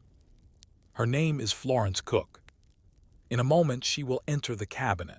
The lights will dim, and shortly after a ghostly figure named Katie King will emerge into the room, visible to all. She will smile, move, even speak. This is not a stage show, at least not officially. This is a spiritualist seance, and Florence Cook is about to become one of the most controversial mediums of the Victorian era. What made Florence different was not her skill, it was her timing, her youth, and the man she drew into her orbit. Sir William Crookes, a renowned physicist and chemist, who would attempt to apply the language of science to what appeared to be magic. But before that partnership would shake the boundaries between belief and method, Florence was just a teenage girl performing in the dark, half willing, half controlled, and perhaps never quite sure what she was becoming. Origins, the making of a medium. Florence was born in 1856 in the East End of London, into a modest family. By the early 1870s, spiritualism had taken root across Britain. The drawing room seance had become not only fashionable but oddly respectable, a way to blend mourning and curiosity, grief and performance. Like many young girls of the era, Florence began by participating in table-turning sessions at home. Her family noticed that phenomena occurred more frequently when she was present: knocks, raps, breezes, dim lights. Encouraged, she was soon being invited to seances as a developing medium. She was not the first child medium, nor the first to be considered naturally gifted, but Florence stood out for one reason. She began to produce full-form apparitions. Katie King appears. During sittings held in her family's home, Florence would enter a cabinet, often robed in white. The cabinet would be closed, the lights would dim. And then, in front of astonished sitters, a spirit figure would appear. She was taller than Florence and her voice different. She called herself Katie King, claiming to be the daughter of John King, a popular spirit guide in many seances of the period. Katie would move among the sitters, touch their hands, whisper short messages, and sometimes vanish behind the curtain only to reappear moments later. To many, it was clearly a fraud. The figure looked too much like Florence, the room too easily manipulated, the lighting too dim for serious verification. And yet, others were convinced, especially when they were allowed to touch Katie, or when both Katie and Florence were seen in the same room, though always with caveats. Katie behind a curtain, Florence unconscious, in a corner. One man who was particularly fascinated was Sir William Crookes, a Fellow of the Royal Society, credited with major discoveries in chemistry and physics. He did not believe easily. And yet, in 1874, he agreed to host Florence Cook in his own home, under what he called scientific conditions. Science meets science. Crookes' investigation of Florence Cook remains one of the strangest intersections of spiritualism and science in Victorian history. He constructed elaborate conditions. She would be isolated in a cabinet. The seance room would be searched. Observers would include scientists and skeptics. Weights would be measured. Light levels adjusted. Florence's hands might be tied or held. And yet, under these conditions, Katie still appeared. In one sitting, Crookes claimed to have held both Florence and Katie's hands at the same time. In another, he produced photographs of Katie grainy but visible.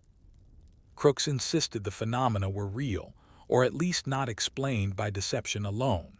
He wrote, "I do not say this is proof of spiritual existence. I only say the phenomena occurred, and under conditions which, if they occurred in a laboratory, would be considered sufficient." But critics attacked him. Newspapers mocked him. Rumors swirled of romantic involvement or personal bias. Many pointed out that Florence was still a teenager, charming, attractive, and possibly manipulative. Whether Crookes was duped, complicit, or simply blinded by curiosity remains debated.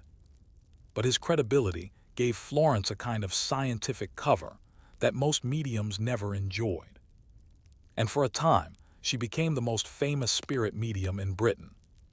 The public turns. Fame, however, brought scrutiny. In 1874, during a seance in Hackney, a skeptical sitter named Sir George Sitwell reached out and grabbed Katie King, pulling her into the light. Chaos followed. According to some reports, Florence was found struggling in the scuffle, half-dressed in white robes. Sitwell accused her of outright fraud. Others defended her, saying he had ruined a delicate trance state and endangered her health. The incident damaged her reputation, but not entirely. To her defenders, the moment was not proof of deception, but an unfortunate breach of protocol. Mediums were vulnerable. Sitters were warned not to touch or interfere. Still, the tide began to turn. Florence withdrew from public seances. She married. She became, for a time, a private figure again. But Katie King would follow her for the rest of her life as ghost, as scandal, as question mark. Science couldn't decide. Even today, historians remain divided on Florence Cook. Was she a clever teenager playing a part? Was she a manipulated child, trained into a persona? Was she genuinely dissociative, unaware, at times, of her own actions? Or was she a fraud who became too famous to stop? The SBR, for its part, remained mostly silent on Florence. By the time they were formally investigating mediums, her case was already considered too public, too compromised, too ambiguous. But among researchers, her legacy raised a crucial dilemma. What do we do with cases where the evidence is murky, the witness is unreliable, and yet something happened? So we're left with a girl in a darkened cabinet, a scientist watching with careful eyes. A figure emerges, flickers in the gaslight, speaks and disappears. Was it all illusion? Or was Florence Cook knowingly, or not channeling something real? Perhaps not a ghost, but something even harder to define. The power of belief to shape reality, one curtain at a time. It is 1874. A respected scientist stands in his drawing room, notebook in hand, staring at what appears to be a ghost. The scientist is Sir William Crookes, known for discovering thallium and developing the radiometer. His work is admired, his methodology meticulous. Yet here he is carefully observing a spectral figure in a white robe, claiming to be a spirit named Katie King, as she moves about his home. Next door, a young woman, Florence Cook, rests in a trance-like state inside a curtained cabinet. To many of Crookes' contemporaries, this scene is absurd. But to Crookes himself, it is an experiment, an opportunity to observe, record, and verify, or at least attempt to verify a phenomenon that refuses to behave. We return to Crookes' scientific investigation of Florence Cook not as a story of belief, but as a study in how even the most rational minds can become entangled in ambiguity, and how the boundaries between subject and object, observer and performer, medium and scientist, began to collapse. The nature of the experiments.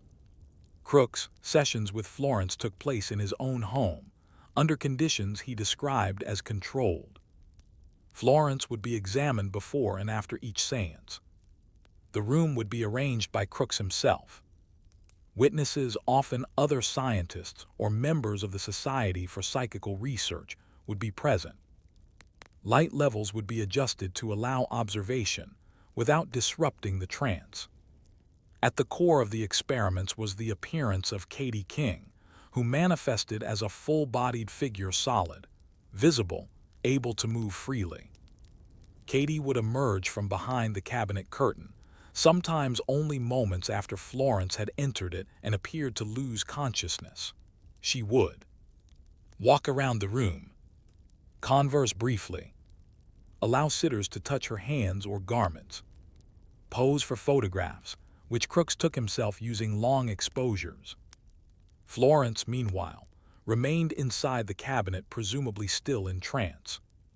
The central claim was simple but radical, that Katie and Florence were two separate entities, simultaneously present. Crookes did not declare this as fact, but he found no way to disprove it. The photographs. Among the most discussed elements of Crookes' work are the photographs of Katie King, grainy, ghost-like images showing a tall woman in white, standing in the séance room. Critics quickly pointed out that the woman in the images bore a strong resemblance to Florence herself, albeit more mature and differently dressed. Crookes responded that Katie's appearance shifted from session to session, sometimes looking older, sometimes different in height or hair color. He argued this plasticity of form was a feature of spirit manifestation, not a flaw. But the photographs were ambiguous. Without modern photographic forensics, they could neither prove nor disprove Katie's existence. All they showed was a woman in a room. And that, of course, was the problem, because Florence was also a woman in the same house. Observer or believer. Crookes walked a fine line between scientific observer and participant. He never fully committed to the idea that Katie King was a ghost, nor did he accuse Florence of fraud. Instead, he maintained that he had witnessed phenomena that he could not explain. His position was, "I do not say it is Katie King. I do say that I have seen a figure, tangible and visible, that emerged while Florence was unconscious. For many in the scientific community, this was not enough. To them, Crookes had allowed himself to be deceived, perhaps willfully. Some suggested he had been emotionally compromised. Florence was young, charming, and often described as delicate. The power dynamics of the seance room were complex. Others accused Crookes of being too eager to believe in what he could not quantify. But for Crookes, the question was not of belief, it was of process. And the process, he insisted, had produced results. The question of control.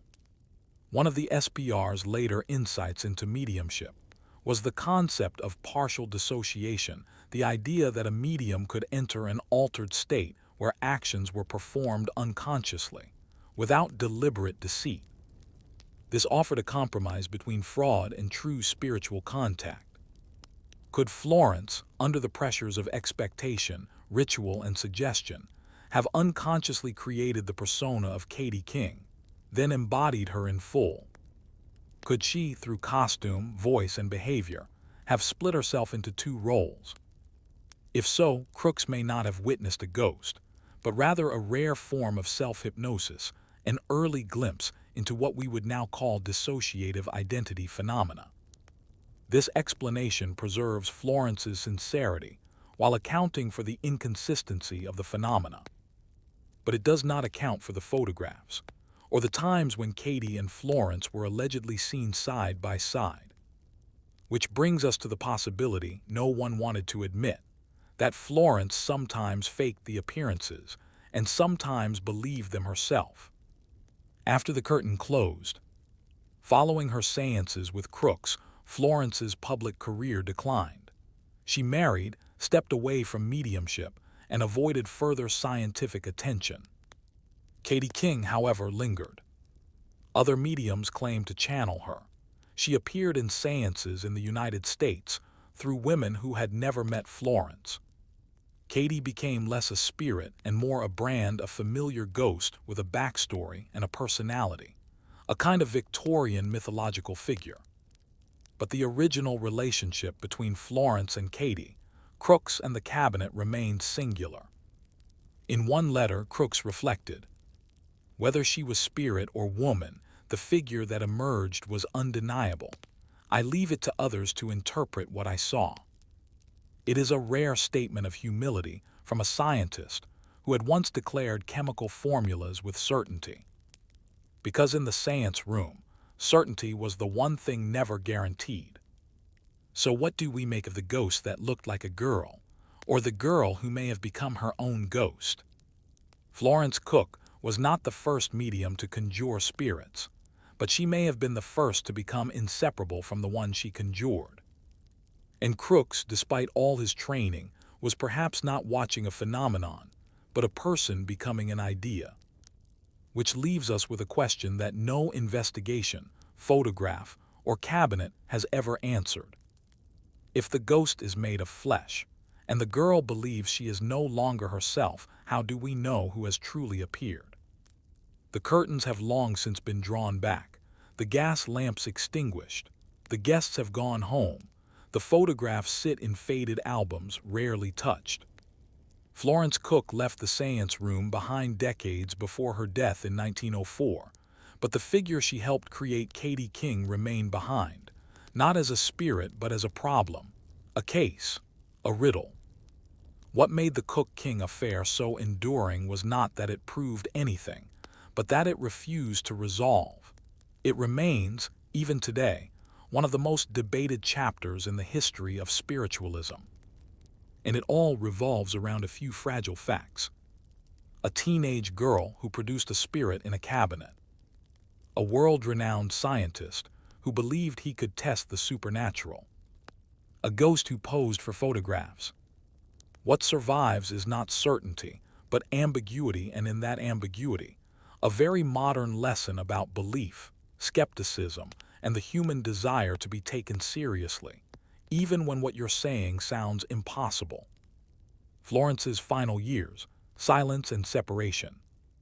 After her marriage in 1874, Florence largely withdrew from public spiritualism. She had a daughter, lived quietly, and did not offer many public statements about her past. She gave a few seances in the 1880s, but the fervor had faded. New mediums had taken her place. The SBR was focusing more on mental telepathy and hallucinations. Full-form materializations were increasingly viewed as theatrical relics of the earlier movement. Florence's silence was perhaps strategic. Accusations of fraud still lingered, and the spiritualist press had turned fickle. To some, she remained a fallen star, a once genuine medium who had succumbed to trickery or been corrupted by fame. To others, she was a victim manipulated by older men, trapped in the persona they helped her build. There is no final interview, no deathbed confession, just absence, and oddly, that absence itself became part of her myth. Katie's second life. Despite Florence's withdrawal, Katie King did not disappear. She reappeared in seances conducted by American mediums like Annie Fairlam Mellon and Ethel Post Parrish, each claiming Katie as their spirit guide. Her personality evolved. She became more talkative, sometimes flirtatious, sometimes maternal. She was reinvented repeatedly, shaped by the expectations of different audiences. In some circles, she was even described as a teacher in the spirit world, guiding souls to higher planes. But to those who remembered the original seances, this proliferation felt like plagiarism of the spectral. Katie had become a kind of spiritual property, unclaimed, unregulated, and endlessly adaptable. And Florence, she never publicly addressed Katie's afterlife. Whether from embarrassment, disbelief, or quiet relief, she let the ghost walk on without her. The case that wouldn't close. Within the Society for Psychical Research, the Cook case became a cautionary tale. It was too dramatic to ignore, too public to control, too murky to classify. The SBR never issued a formal verdict. In private writings, Podmore called the case tainted. Myers referred to it as unfortunate. Sidgwick avoided it altogether. But their silence was not disinterest, it was a kind of professional unease. Because if the case was a fraud, it had fooled some of the brightest minds of the century. And if it was, then something had happened that they had no language for. The problem of flesh and blood ghosts. One of the enduring complications of Florence's seances was this: Katie King was physical. She wasn't a mist or a light or a shadow. She walked, she spoke, she shook hands, she posed for pictures. Which meant the question was never just, is she real, but also, if she is, how? Spiritualists struggled with this. Some suggested that spirits could borrow ectoplasm from the medium's body, an idea later visualized in bizarre, gauzy photographs of mediums producing substance from their mouths or skin. Others believed that mediums temporarily left their bodies, allowing spirits to inhabit them, fully explaining the change in voice, posture, and manner. Skeptics, of course, offered a simpler answer: costume and deception. But none of these explanations fit the Crookes photographs neatly, nor did they account for the handful of observers who swore that Katie and Florence were in the room at the same time, even if only briefly, and only in dim light. The result was a case that satisfied no one. It confirmed nothing. It disproved nothing. It merely lingered. What the cabinet contained. In retrospect, the spirit cabinet at the center of Florence's seances becomes a symbol not of trickery, but of something more nuanced. The cabinet was a stage where belief and skepticism performed side by side, a womb from which a new identity emerged, a mirror in which observers saw their own convictions. To the believer, it was a threshold. To the skeptic, a trapdoor. But to Florence, perhaps it was something even stranger. A place where she became someone else, where the pressure to perform met the desire to disappear. Mediumship gave her a voice, a presence, a reputation, but it also trapped her in a story she couldn't rewrite. Lessons from a ghost. So what did the Florence Cook case teach us? Not how to prove the supernatural, not how to debunk it entirely, but how to recognize the limits of method when confronted with human complexity. Florence was not just a subject of inquiry, she was a teenage girl under enormous attention, a performer in a culture fascinated by the unseen, a collaborator, consciously or not, in the creation of a myth, a symbol of how science and belief can become entangled in emotion. And Katie King, she was the face Florence wore, perhaps willingly, perhaps not, a presence born not from death but from expectation. So we close this story not with revelation, but with quiet uncertainty. The cabinet is empty, the curtain falls, the scientist returns to his desk, his notes inconclusive. And we are left with a final question, one not for ghosts, but for ourselves. When we see something we can't explain, what are we really seeing? A phenomenon or a reflection of what we need to believe? Story 6. Tea, Toast, and Telepathy, the Quiet Pursuit of Thought Reading. Imagine a room not much larger than a parlor. A fire crackles softly in the grate. There is tea on the sideboard, slightly overbrewed. Crumbs of toast linger on a plate. The hour is early afternoon, and the curtains are half drawn to soften the light. A few chairs are arranged in a circle. You wouldn't guess it, but this is a laboratory. And the people in it, well-dressed ladies and gentlemen of the Victorian middle class, are not here for conversation. They are here for something quieter, stranger, and harder to define. They are here to try to read each other's minds. This was not a performance. It was not stage magic. No one was pulling rabbits from hats or channeling ancient spirits. These were educated, serious individuals, school teachers, doctors, clergy who believed that telepathy or thought transference might be real. And if it was real, they were going to prove it.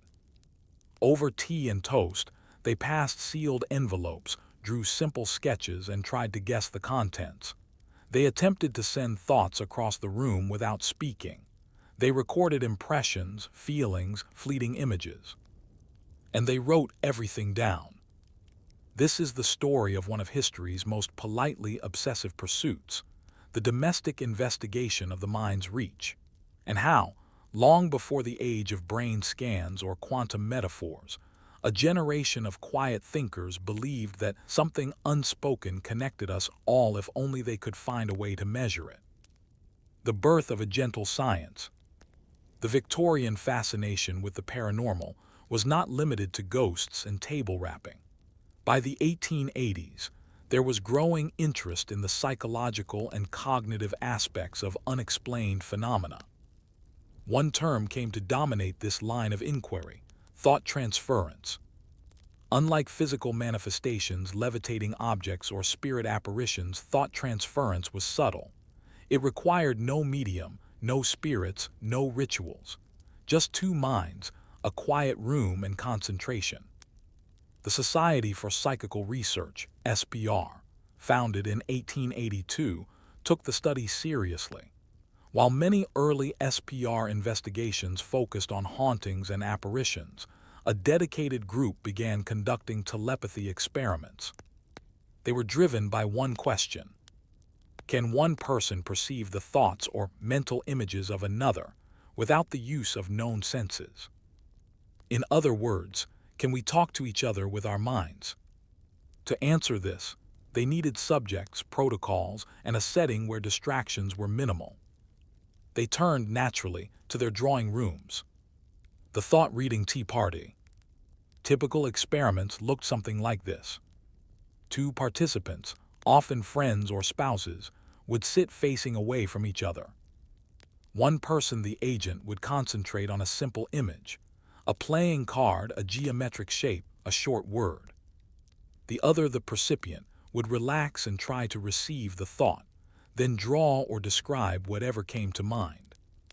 Each trial was recorded in a notebook. Sometimes, A third person acted as recorder to avoid accidental suggestion. The results? Mixed, sometimes astonishingly accurate, often completely wrong, occasionally uncannily close.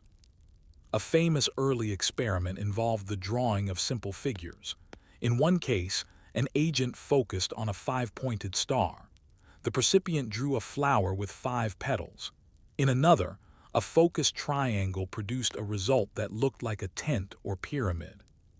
Were these flukes, misinterpretations, or glimpses of a mental signal, faint but real?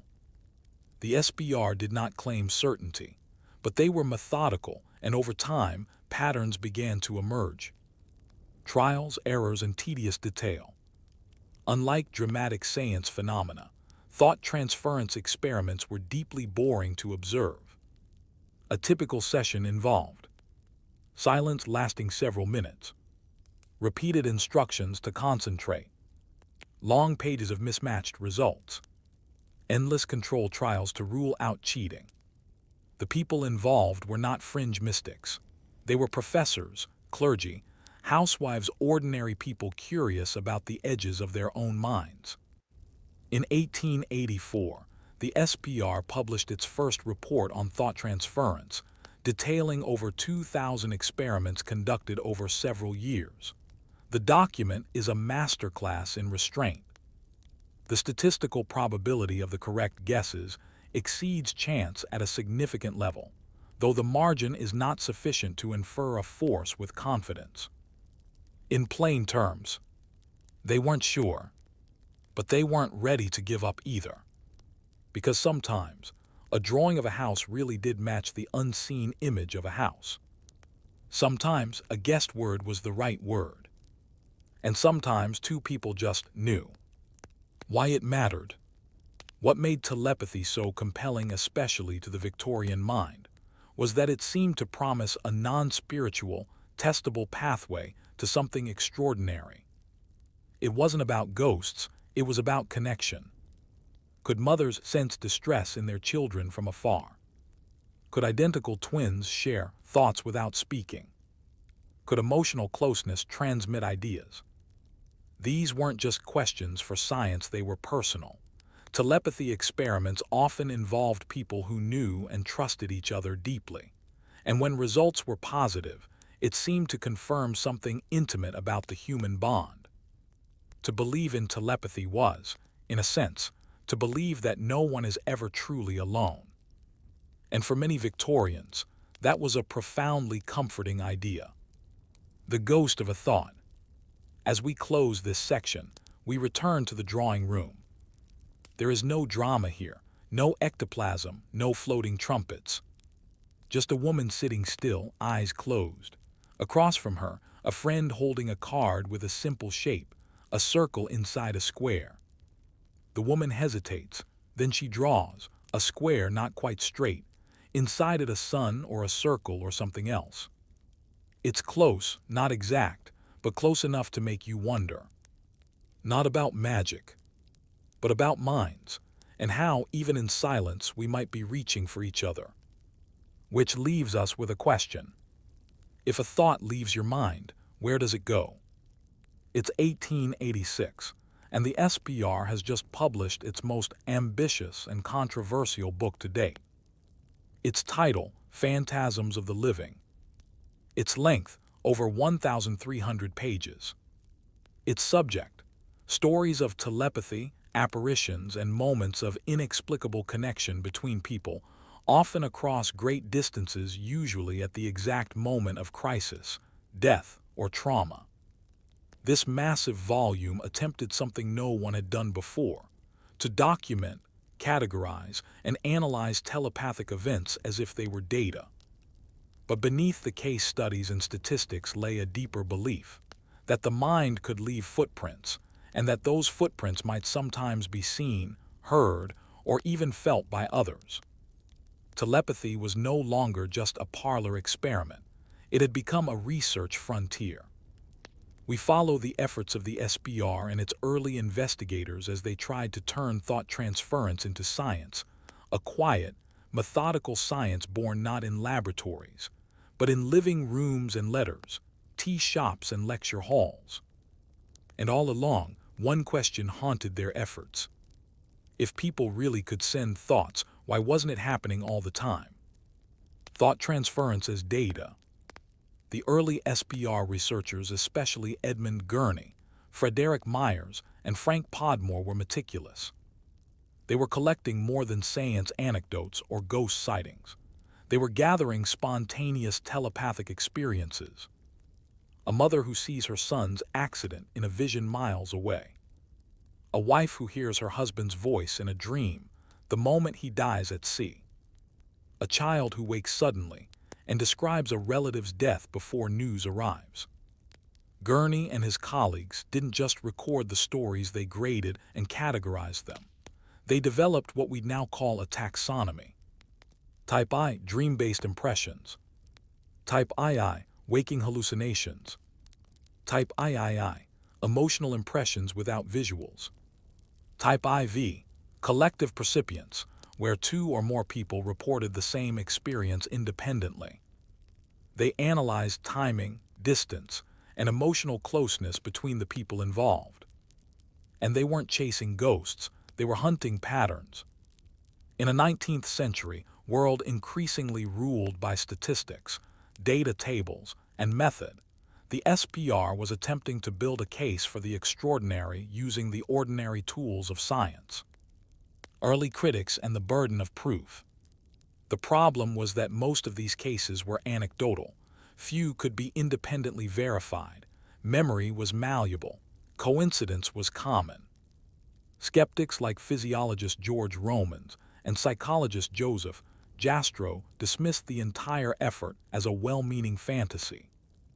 Romans argued that if telepathy were real, it would manifest clearly, frequently, and measurably, not in fuzzy stories and drawing-room guesses. Jastrow went further. He believed belief in telepathy was a symptom of scientific decline, an unwillingness to accept the limits of human perception. Even within the SPR, some members grew uneasy with how much of the telepathy evidence relied on emotional or spiritual framing. But Gurney and Myers pushed back. They agreed that the burden of proof was high but not insurmountable. The difference between miracle and anomaly, Gurney once wrote, is simply a matter of context and repetition. They didn't claim to have proven telepathy. They only claimed that enough odd events clustered around emotional moments to deserve further study. And in a way, they were right. Even today, studies in psychology and neuroscience explore empathic attunement, nonverbal synchrony, and emotional contagion, terms that would not exist if people didn't, somehow, sense things they couldn't see. The experiments continue. Despite criticism, thought transference experiments continued in drawing rooms, universities, and quiet corners of Europe and the US. One of the most famous examples was the Eerie sisters, 5 girls from Derbyshire who were tested extensively by the SBR in the 1880s. In controlled conditions, the girls correctly guessed playing cards and words, described sketches they hadn't seen, consistently performed well above chance. Their results were so impressive that even skeptics admitted something unusual was happening. Until the truth emerged. The girls had developed a subtle code: taps, throat sounds, breathing patterns that allowed them to communicate secretly. They confessed under pressure, and the scandal was reported widely. The SBR, stung, responded by tightening its protocols. New experiments required greater controls, blindfolds, separation by distance, and independent observers. But the damage was done. For many, the Creary scandal confirmed what they'd always suspected. Telepathy was not just unproven, it was unprovable. Enter the card tests. To move beyond anecdote and scandal, a new wave of researchers embraced quantifiable methods, especially card guessing. One researcher, Rev. Walter Leaf, developed a deck of 25 cards with 5 simple symbols: circle, cross, wavy lines, square, star. These early target cards, were precursors to the later Zener cards used in 20th century parapsychology. Subjects would sit in one room, an agent would sit in another, a target card would be drawn and concentrated on. The subject would then write down their impression. Statistical analysis was applied to compare actual hits versus expected hits by chance. Most results were near chance, but some subjects, especially in short bursts, scored above average. Leaf and others argued that telepathic accuracy declined with fatigue, distraction, or skepticism. The effect, if real, was fragile. Skeptics, unsurprisingly, pointed out that fragile effects are also hallmarks of random error. A science of the subtle. By the end of the 19th century, experimental telepathy sat at a crossroads. It was not dramatic enough to draw public excitement. It was not reliable enough to win scientific acceptance. And it was too real, at least to some, to be dismissed entirely. So it lingered. The SBR quietly continued collecting reports. Some psychologists, like William James, included telepathy in lectures and footnotes. Others ignored it altogether. What began as drawing room curiosity had become an epistemological gray zone, not quite science, not quite pseudoscience, not quite abandoned. And perhaps that's where it belonged. Because telepathy, for all its apparent simplicity, raised a profound question that still troubles researchers today. Can subjective experience ever be made objective enough to measure? If two people sit in silence, and one thinks of a circle while the other draws a wheel, what has happened? Coincidence, imagination, connection, or something we don't yet have words for? So we are left with quiet rooms, shuffled cards, and notebooks full of near hits. Not a revolution, not a revelation. Just traces. And a feeling, never fully gone, that we might be more connected than we realize. The grand era of Victorian thought transference is long past. The drawing rooms have faded into dust. The teacups are cold. The experiments have been catalogued, criticized, and quietly archived.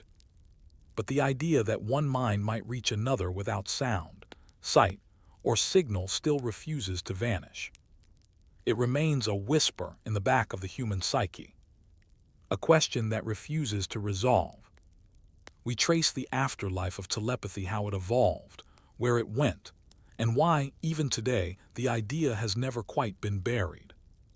We explore how the early efforts of Gurney, Myers, Podmore, and their colleagues influenced not just science, but literature, psychology, intelligence research, and even how we think about human empathy itself. And we ask, if telepathy has always been difficult to prove, why do so many people still feel like they've experienced it? A shift in tone. By the early 20th century, the SBR had largely shifted away from full-scale telepathy experiments. The failures, frauds, and frustrations had taken their toll. Public attention turned toward spiritualism, which remained theatrically compelling, and psychical research, which now included studies of dreams, hallucinations, and life after death. But a few figures remained quietly obsessed. William James, the father of American psychology, believed that telepathy offered one of the only bridges between subjective and objective psychology. He wrote in 1896, "If you wish to discredit all such experiences, it is easy, but to understand them, that is harder and more honest." James's legacy helped preserve telepathy as a respectable curiosity within psychology, even as mainstream science grew increasingly dismissive. In literature, however, telepathy blossomed. Writers like H.G. Wells, Arthur Conan Doyle, and later Virginia Woolf incorporated mental connections into their stories, sometimes literally, sometimes metaphorically. In fiction, telepathy became a symbol of intimacy, alienation, and insight, a way to dramatize the unspoken currents that flow between people. The intelligence community takes an interest. By the mid-20th century, a new and unexpected institution took interest in telepathy, military intelligence. During the Cold War, both the United States and the Soviet Union funded classified programs to explore remote viewing, ESP, and psychic communication. In America, this became known as the Stargate Project, a Defense Intelligence Agency program that ran from the 1970s into the 1990s. While far removed from the polite tea and toast experiments of Victorian England, the underlying premise was the same. Can a person perceive information without using their physical senses? The results were, once again, inconclusive. Some tests produced intriguing outcomes, others failed entirely. In 1995, the U.S. government formally declassified and terminated the program, concluding that remote viewing had not demonstrated reliable results for intelligence purposes. But telepathy's strange persistence, its refusal to vanish entirely, was again on display. Even among skeptics, there is a quiet fascination with the limits of perception. The science of empathy. In more recent years, telepathy has been reframed in new terms. Cognitive psychology, neuroscience, and behavioral science have explored phenomena such as mirror neurons, which activate when we observe others performing actions, suggesting a shared neurological language. Emotional contagion, the tendency to unconsciously absorb others' emotions. Nonverbal synchrony, where people in conversation subtly mirror each other's body language and speech rhythms. Theory of mind, the ability to infer others' mental states based on limited cues. None of these mechanisms are telepathy in the strict sense, but together they suggest that human beings are exquisitely tuned to each other's minds, even if only through subtle, unconscious channels. Modern neuroscience has mapped brain regions involved in empathy, intuition, and effective forecasting. Yet the core mystery remains. How do we know what others are thinking before they say anything? Science now frames this as a product of evolutionary advantage and social intelligence. But the feeling the moment when you look at someone and just know still feels magical. Perhaps telepathy was never about proving magic. Perhaps it was always about how close we can come to each other's minds. Telepathy in the age of technology. Today, the concept of telepathy has found new metaphors. We text without speaking. We send emoji as proxy for emotion. We stream consciousness into the digital ether. Some tech visionaries even dream of brain-computer interfaces, like Neuralink, allowing direct thought-to-thought communication. Is that telepathy? Or is it simply technology, attempting to build what people have always longed for? To be understood without having to explain. The dream of mind-to-mind connection is not going away. It is just changing shape. And in some ways, the quiet Victorian experimenters were simply the first to give it a name. Closing the drawing room. As we leave this story, we return to that image. Two people sitting quietly in a parlor, separated by a curtain, a wall, a thought. They are concentrating. They are reaching. They are hoping that somewhere, out beyond the noise of language, a signal will be received. It doesn't matter whether it's accurate, or measurable, or real. It matters that we keep trying. Because telepathy, whatever it is or isn't, is, at its heart, a gesture of connection. A belief that something in us is built to listen. And maybe, just maybe, something in the world is built to answer.